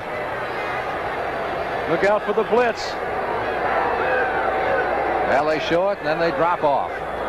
They force an audible. 3rd and 10. Galbraith couldn't hold it. Good throw. Manning right on the money. Ball wet, though. Galbraith could have come up with that catch. I'd say the Falcons at this point need a big play like a turnover. A block punt, perhaps, to get back into this contest. That's right. If they could just get a quick score, they have an opportunity to get into the ball game. They just need a quick score. They've done a good job in that department in the past. They've forced 15 fumbles over the past 4 games, leading to 12 turnovers. But this afternoon, it's worked the other way. They've turned it over 5 times. Partridge punting. Big rush by the Falcons, and they almost get to him, but he gets it away, and it's a beautiful kick. Fair catch. Signaled by Rickman at the 26-yard line of the Atlanta Falcons. Pretty good punt by Partridge, who got all of that one. Time out of the field. 13 minutes left to play in the game, and the Saints still with a comfortable lead. I'm a mileage nut. I checked all the figures, and I got a Ford Fairmont. 4-cylinder mileage is even higher than last year's. And do they have a 6-cylinder? With standard 4-speed transmission, no 6, foreign or domestic, beats Fairmont's estimated MPG. Datsun's 4-speed doesn't beat it. Toyota doesn't beat it. Citation, the GMX cars don't beat it. Harold! Aren't you glad you bought a Fairmont? You bet your gas can. The right idea for today.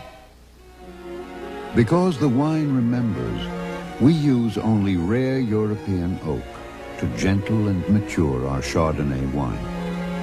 Here at the winery of Ernest and Giulio Gallo, we're cradling our Chardonnay in these handmade casks until the day the winemaker judges it ready for release. Every step we take with care, because the wine remembers. Next Saturday, the CBS Sports Spectacular features highlights of the exciting LA Times 500 and highlights of the 9-ball pool championship. You'll say you saw it on CBS Sports. 1st and 10, Falcons at their 26-yard line. I don't know if they'll make it to the Super Bowl this year. They've got a ways to go yet, but they're certainly in contention. The Saints of New Orleans, co-leaders in the NFC Western Division. June Jones to Andrews, out of bounds near the 30-yard line. That was the 37th pass thrown by June Jones. The Atlanta team record for most passes attempted in a game is 44. So we could very well see that go by the boards this afternoon. He has to throw 7 more to tie it. That was set by Bob Berry back in 1970. He might have thrown that against us when we came here to play him, when I was with the Rams. I'm glad you qualified that. I didn't know which of the many teams that you performed that happened to be with that year. 2nd and 4. Andrews got a yard. It'll be 3rd and 3. Falcons need to do something. That clock keeps rolling along, and they're 3 touchdowns behind. 12.5 minutes. Well, I guess play in the game. I guess that call is a keep 'em honest call. You're behind 24 or 27-6. You need yardage. You need to get the ball up. Franco Harris has run 3 yards for a touchdown in Pittsburgh, and with 4:42 left to play in that game, it's Cleveland 30 and Pittsburgh 27. Almost a replica of the last time they played in Cleveland. 3rd down, long 3 needed for the 1st down. Jones has the pass blocked on him. That's Don Reese, the big right defensive end for the Saints, getting that arm up. June has had a few knocked down this afternoon. That was Reese coming from the inside. Just gets the ball up. Sometimes just penetration alone is enough. He got close enough to the quarterback so that he could get the arm in the way of the pass, and they're taught to jump up when they see the quarterback throw. Reese, good athlete who took over his starting defensive end position this year, obtained in a trade from the Miami Dolphins last year. James in to do the punting. Not much of a rush by the Saints. Maudie circling back to his 22-yard line for this one. Up to the 25. And pinned just beyond the 30. And again, it starts to rain here in Atlanta. And again, out pop the umbrellas. And a lot of the fans head for cover. 46 yards on the punt. 11:48 left to play in the game. We'll be back shortly.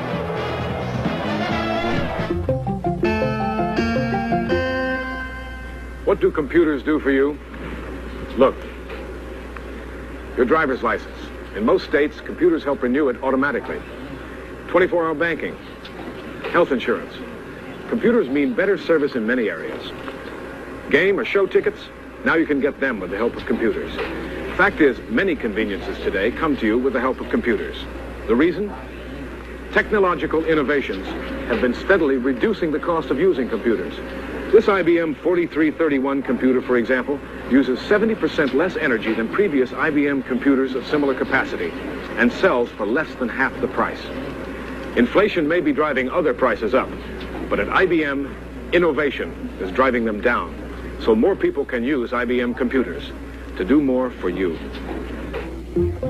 IBM, helping put information to work for people.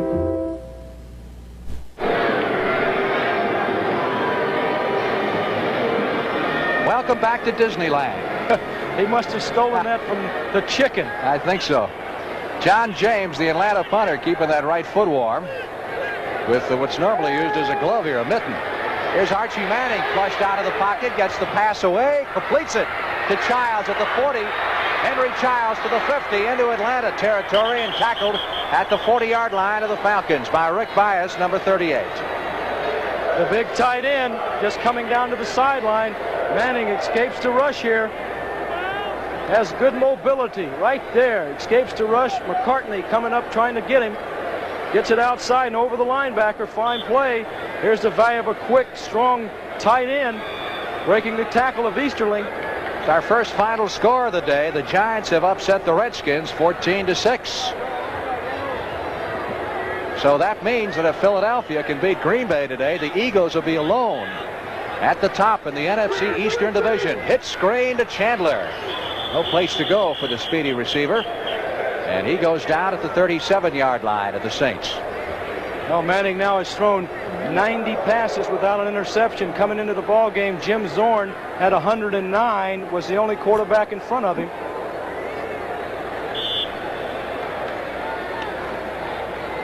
Now Philadelphia now 14-3. Jaworski to Harold Carmichael, 18-yard touchdown pass. 2nd down, 7. Saints on the move with Atlanta territory at the 37-yard line. Archie Manning, intended for Mike Strawn at the line of scrimmage. He had one man to beat out there, Greg Brazino. Well, they had that set up well. He checked out of the backfield, blocked for 2 counts, came across the middle, had clear field, didn't hang on to the football.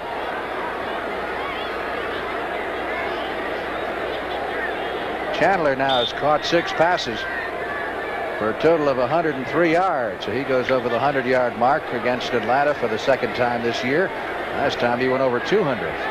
Archie has thrown it 29 times, completed 12 for 209.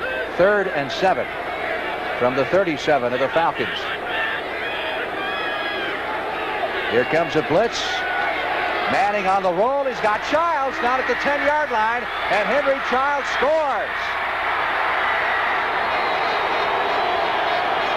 Well, sometimes the blitz gets you, sometimes you get it. Well, I'll tell you what, Manning goes to the audible. Atlanta's on the blitz here. They tried to fake it, but they came with it anyway. Manning audibles and sprints out to get away from the pass rush. Childs, a great tight end, goes to the corner, the same play they used earlier in the second half. Breaks the tackle. Pridemore just not able to hold on. That's the first score of the second half, and it comes with 10 minutes and 1 second left to play in the game, and that causes a lot more of these Falcon fans to head for the exits at Atlanta Fulton County Stadium. You premium on to try the extra point. Manning accepting congratulations. Burns puts it down. Kick is good. 34-6. You think this isn't sweet for the New Orleans Saints after the suffering that they have endured at the hands of the Atlanta Falcons in the past? How many times have you wanted to pack it all in and take off? Well, with Hertz Economy Fares, the time to go is now. Our subcompacts are only $14.95 a day, weekends, and just $98 a week. All with free mileage. Larger cars are only $1 more a day. And if you rent for 3 weekdays or more, Hertz has special economy fares for that too. Hertz Economy Fares. Now you can't afford not to rent from number one.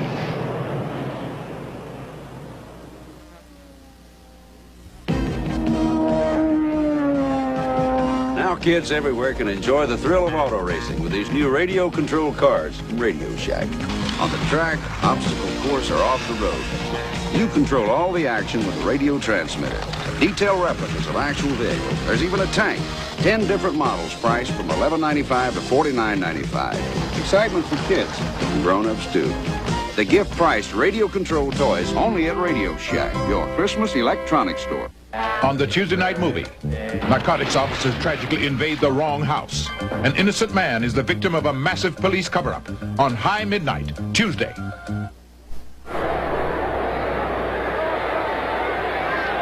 Didn't take the Saints long that time. 68 yards.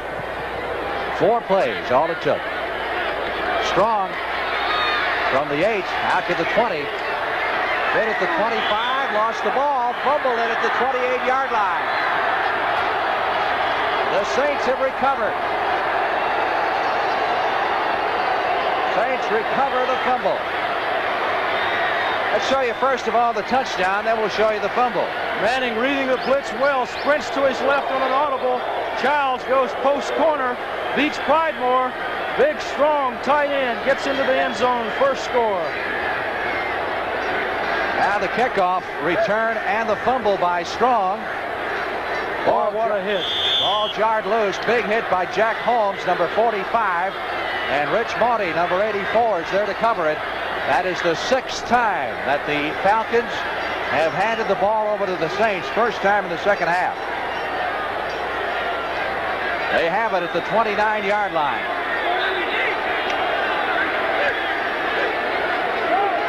And Manning is still throwing. This time to Harris. First down at the 10. Good throw. Just a quick slant pattern. Anticipating the Falcons coming on a blitz to stop the run. Falcons lay back, but Manning zips it right in there. Harris, great hands, right in the old palms. Rick Bias on the tackle. Saints go home next Monday night to take on the Oakland Raiders, what promises to be a big Monday night football game. And the Falcons are on the road at San Diego next Sunday afternoon. First down. Goes to the ball just outside the 10. Manning going for another touchdown. Harris can't hold it. Good. Ball was thrown real well. Just a short corner into the end zone. Had it on the money. Got an update for you on Buffalo, New England. John Smith has kicked a field goal. They've had only one touchdown in that game. This latest one, 33 yards. And New England leads Buffalo 13-6. Our score, 34-6. New Orleans leading Atlanta. Second down. 10, just outside the 10-yard line. On the delay, it is Strong. Mike Strong to the 5, to the 1-yard line. Conceivably, the Saints could pick up a first down inside the 1, and that's where they are right now. This may be close enough to measure. I don't know. This is a good call down here. 2 passes in a row, comes back with the draw. Get the linebackers dropping back. Big hole. Almost gets into that end zone. Well, they're not going to measure. It looks like that first down marker is right near the goal line. It is third down, goal to goal from the 1. There's the down marker.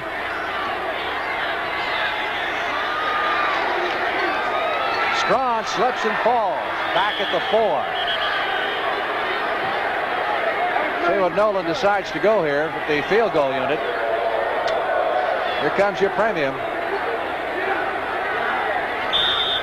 Well, you know, I think the Saints have a great deal of respect for the kind of points that the Falcons can put on the board because of what's happened in the past. That's probably why they were trying to get another score quick, even with only 7:48 to go in the game. You got to be a little careful. You get to the point here where you start rubbing it in too, don't you? And you remember it next time. I would think now, the next time the Saints get the ball, if they're still throwing, right? Then you wonder. Then you got to wonder. Maybe you got to wonder now. 34-6. 21-yard field goal attempt by your premium. Perfect. Little man just doesn't miss. Saints mount the lead to 37-6. With 7:27 left to play in the game. Motorcraft battery, it's alright. Saved my life one dreadful night when I told Big Dutch I want to fight. He said, how about now? He broke a table over a chair. I went from a coupe to go anywhere. My lights had been on while I was there. Motorcraft, don't fail me now. I turned the key as I came to the door. My Motorcraft made the engine roar. Then I heard Big Dutch as he snapped and swore. Gonna get me a Motorcraft battery for sure. Motorcraft, for sure. Here's to good friends. A toast. Here's to a vanishing breed. Bill Evans, bachelor. End of a perfectly good ladies' man. To Bill Evans, a free man. 13 more hours. If you want the taste of a truly great American beer, tonight, let it be Low and Brow. Speech! Speech! Speech! Come on, you guys. You're beautiful.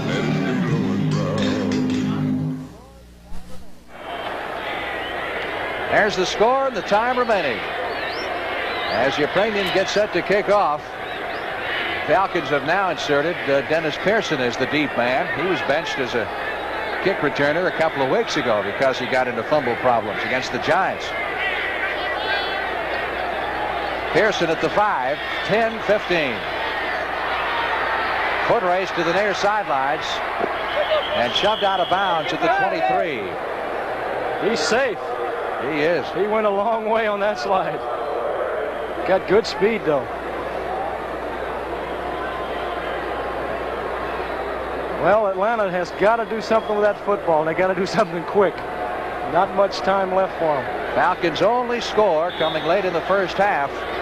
Andrews diving across from 3 yards out, but not nearly enough to counter the Saints, who at that point had run up a 24-0 lead and then added another field goal before halftime. It was 27-6 at halftime, and all the scoring here in the second half has been done by New Orleans.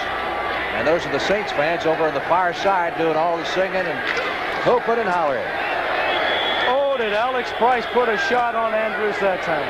That was Mayberry, who just came into the game. That Mayberry? James Mayberry, number 39. Another of their fine rookie runners from Colorado, third-round pick. Watch him get hit. He just slipped off Jeff Van Note's block. Boy, what a shot. Price really laid one on him. Pickup of 2 in the play. It is 2nd and 8. There they are. All they need is Al Hurt with them, then they'd really be going strong. Imagine he'll be there next Monday night. Next time they're home. Short throw to Strong, who's come into the ball game. Catch made at the 30, just short of the first down. He's nailed by Jim Kovach, number 52. Playing in there now is that extra linebacker on the 34. Falcons with a new backfield in there, and Mayberry, number 39, Strong, number 25. Lehman Bennett resting some of his regulars as things look pretty hopeless at this point. Less than 6 minutes to go. 3rd down and 2 for the first down. Jones hitting Mayberry. Ball loose, but they rule it incomplete. They say he never had it. Pat Hughes really destroyed Mayberry. He was right on him. Not very many people going to catch him when you're smacked like that. You know, these are the kind of situations sometimes when you get an opportunity to play that you wish you didn't get that opportunity to play. Right now, I'm sure the Falcons wish this thing was over and forgotten. Matt Barr just kicked a field goal with 24 seconds to go. And Cleveland and Pittsburgh are tied at 30 and looks like they're going into overtime. Maudie on a full gallop, fielding the punt and returning it to midfield. Timeout here in Atlanta with 5:33 left to play. 29-yard punt. We'll be back. Remember the toys that meant the most to you when you were a kid? The ones that lasted beyond the fads and gave you hours of enjoyment? And the Saints do some adjusting in their offensive line. Wayne Wilson, number 30, is coming to the backfield. Wilson on the carry for a couple of yards. He's a rookie out of Shepherd, which is in or near Hagerstown, Maryland. There's that Cleveland-Pittsburgh score. A field goal by Barr with 24 seconds to go. And unless Cleveland does something in those 24 seconds, they will go into overtime at Pittsburgh. 2nd and 8. You know, Bobby Scott with his first pass. Scott getting the pass out to Jack Holmes. A rare appearance for Bobby Scott. Of course, Scott has seen a lot of action in years past, filling in for Archie Manning. Those years when Archie was hurt so often. But with the offensive line that the Saints have developed over the last couple of years, Archie has been healthy. And as a result, Scott hasn't played that much. Well, they got Tinker Owens and Maudie as the outside receivers now. I just checking the stats. That was Scott's first pass of the year. Holmes trying to get outside, close for the first down near the 40-yard line. Clock under 4 minutes now. You know, you don't mind coming in a game like this, Frank, if you're on the winning team, because you can have a lot of fun, you move the ball. But when you're on the losing side, that's when you don't really care about getting in the ball game. 4th down and a yard needed for the first down. Tampa Bay sneaking up on Minnesota now. That's a 4th period score. And let's see, 1:57 left in that game. And Doug Williams has just run 13 yards for a touchdown. And they had the extra point blocked. In fact, Tampa Bay has had 2 extra points blocked, or they'd be ahead in that contest. Punt rolls on into the end zone for the touchback, and the Falcons will take over at the 20-yard line. It's amazing how many extra points are blocked and missed just because the goal posts have been moved back in the last couple of years. 40 yards on the punt. Falcons with what could be their final possession of the day. Keep in mind, June Jones is on the verge of setting a record for most passes attempted by an Atlanta passer. The record is 44. He has put it in the air 40 times this afternoon.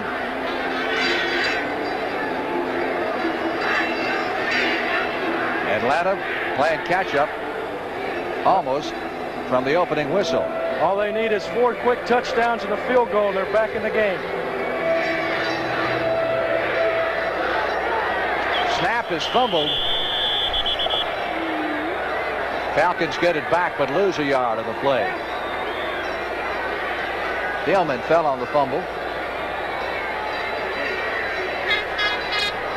Now New Orleans has been really dominating this ball game. If they can continue to play with the momentum that they take away from this game, they're going to be tough down the line. At Minnesota-Tampa Bay score is now final. Vikings win it 23-22, so Tampa Bay will have to wait another week to clinch the playoff berth. Jones, sideline throw, incomplete. Should have been caught. Pearson, the intended receiver. Ball was right on the money. Dennis Pearson, number 81. Well, the Saints have done a good job forcing the Falcons passing game to dump off to the backs. The few times that Jones has been able to go downfield, he's had some drops. 3rd down and 11. Falcons from their 19-yard line. 2 minutes, 43 seconds. Left to play in the game. Jones finally gets it away, and this time Ray Strong can't hold on. I believe Ray heard footsteps there. Ball was coming to him. Of course, it wouldn't have been enough for a first down, but he didn't get his head on it. So again, the Falcon punting unit is coming on. This place is just about empty, except for the New Orleans supporters, who have enjoyed their trip thoroughly. Saints have been beaten here 9 times in their last 10 visits. But they come off with a big victory today. Beautiful punt this time by James. Fair catch by Morty at the 37-yard line. Well, if the Saints come out throwing now, you'll know that they're rubbing it in. I think that'll be safe to say.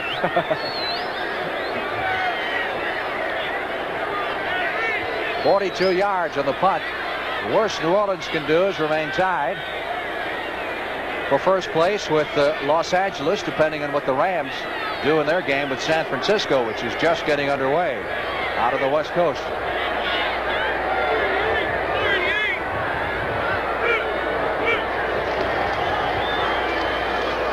Wilson for the mud and the blood flying. That's right. Well, but the only thing they can do here is just hold on to the ball, run the clock out. It's another final score. Cincinnati beat St. Louis 34-28. Pretty good comeback by the Cardinals, who were down 28-7 at one point in that game, but not enough. 2-minute time. The warning going to both benches here, with the Saints maintaining a comfortable 37-6 lead. Back in wet Atlanta right after this. Remember the toys that meant the most to you when you were a kid? The ones that lasted beyond the fads and gave you hours of enjoyment? Right now, your Napa Auto Parts store is offering this durable pickup truck. Steel construction, hemmed edges, Napa quality for $5.95. Or you can pick up this replica of Napa's famous big rig for $12.95. Either one can help you make someone very special very happy. They're available now at your Napa Auto Parts store. 2 gifts that will bring joy for seasons to come.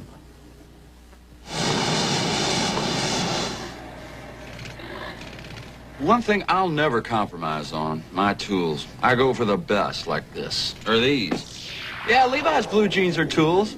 They fit your body like a good hammer fits your hand, nice and comfortable. And this Levi's denim is as tough as nails, a real value for the buck. Tell you, I wouldn't wear anything less than Levi's blue jeans, but then I don't skimp on tools.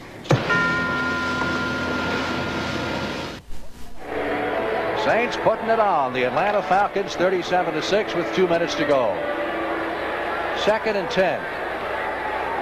Saints with the football at their 38-yard line. Bobby Scott in their quarterback. Fake to Wilson. Little swing pass goes out to Tinker Owens, number 83. Now the same play they've been effective with going to West Chandler. Now, why would they throw a pass? I don't know. Except it's all the second string guys. They want to play, do their thing, I guess, right? That's the back of June Jones.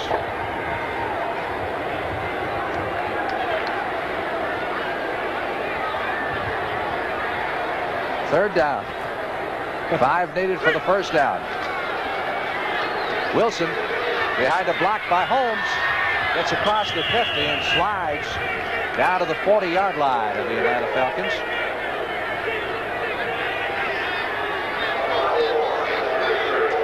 Buffalo and New England. Joe Ferguson threw a touchdown pass with 11 seconds to go to Lou Picone, and that game is now in overtime. Buffalo and New England.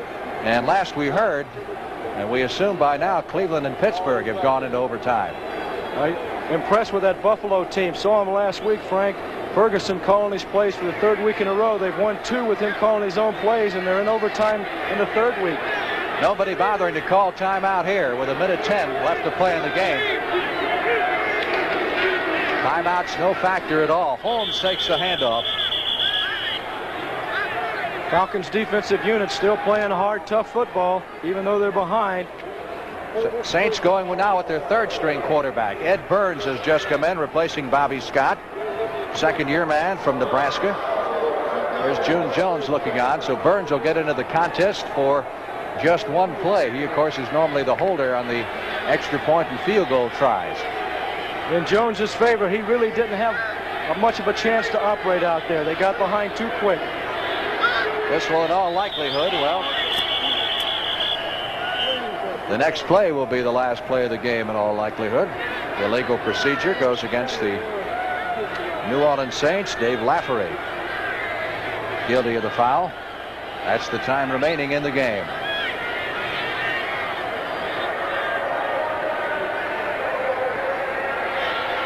I don't think I've ever seen so few people in a stadium at the end of a football game. Have you? No, there are more Saints fans, I think, than anybody. And they're all spread over the stadium.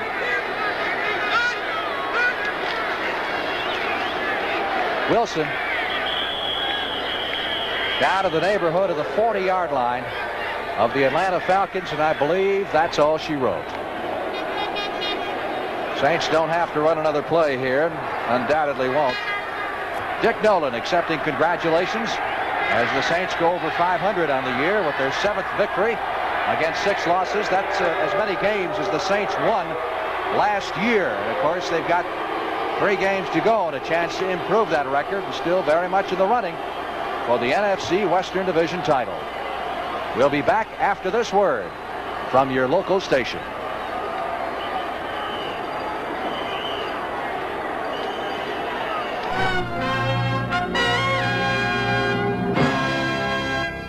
When one of America's best-known black leaders is accused of lining his own pockets with civil rights money and of trying to kill people who got in his way, that's a story for 60 Minutes. Watch it tonight on CBS.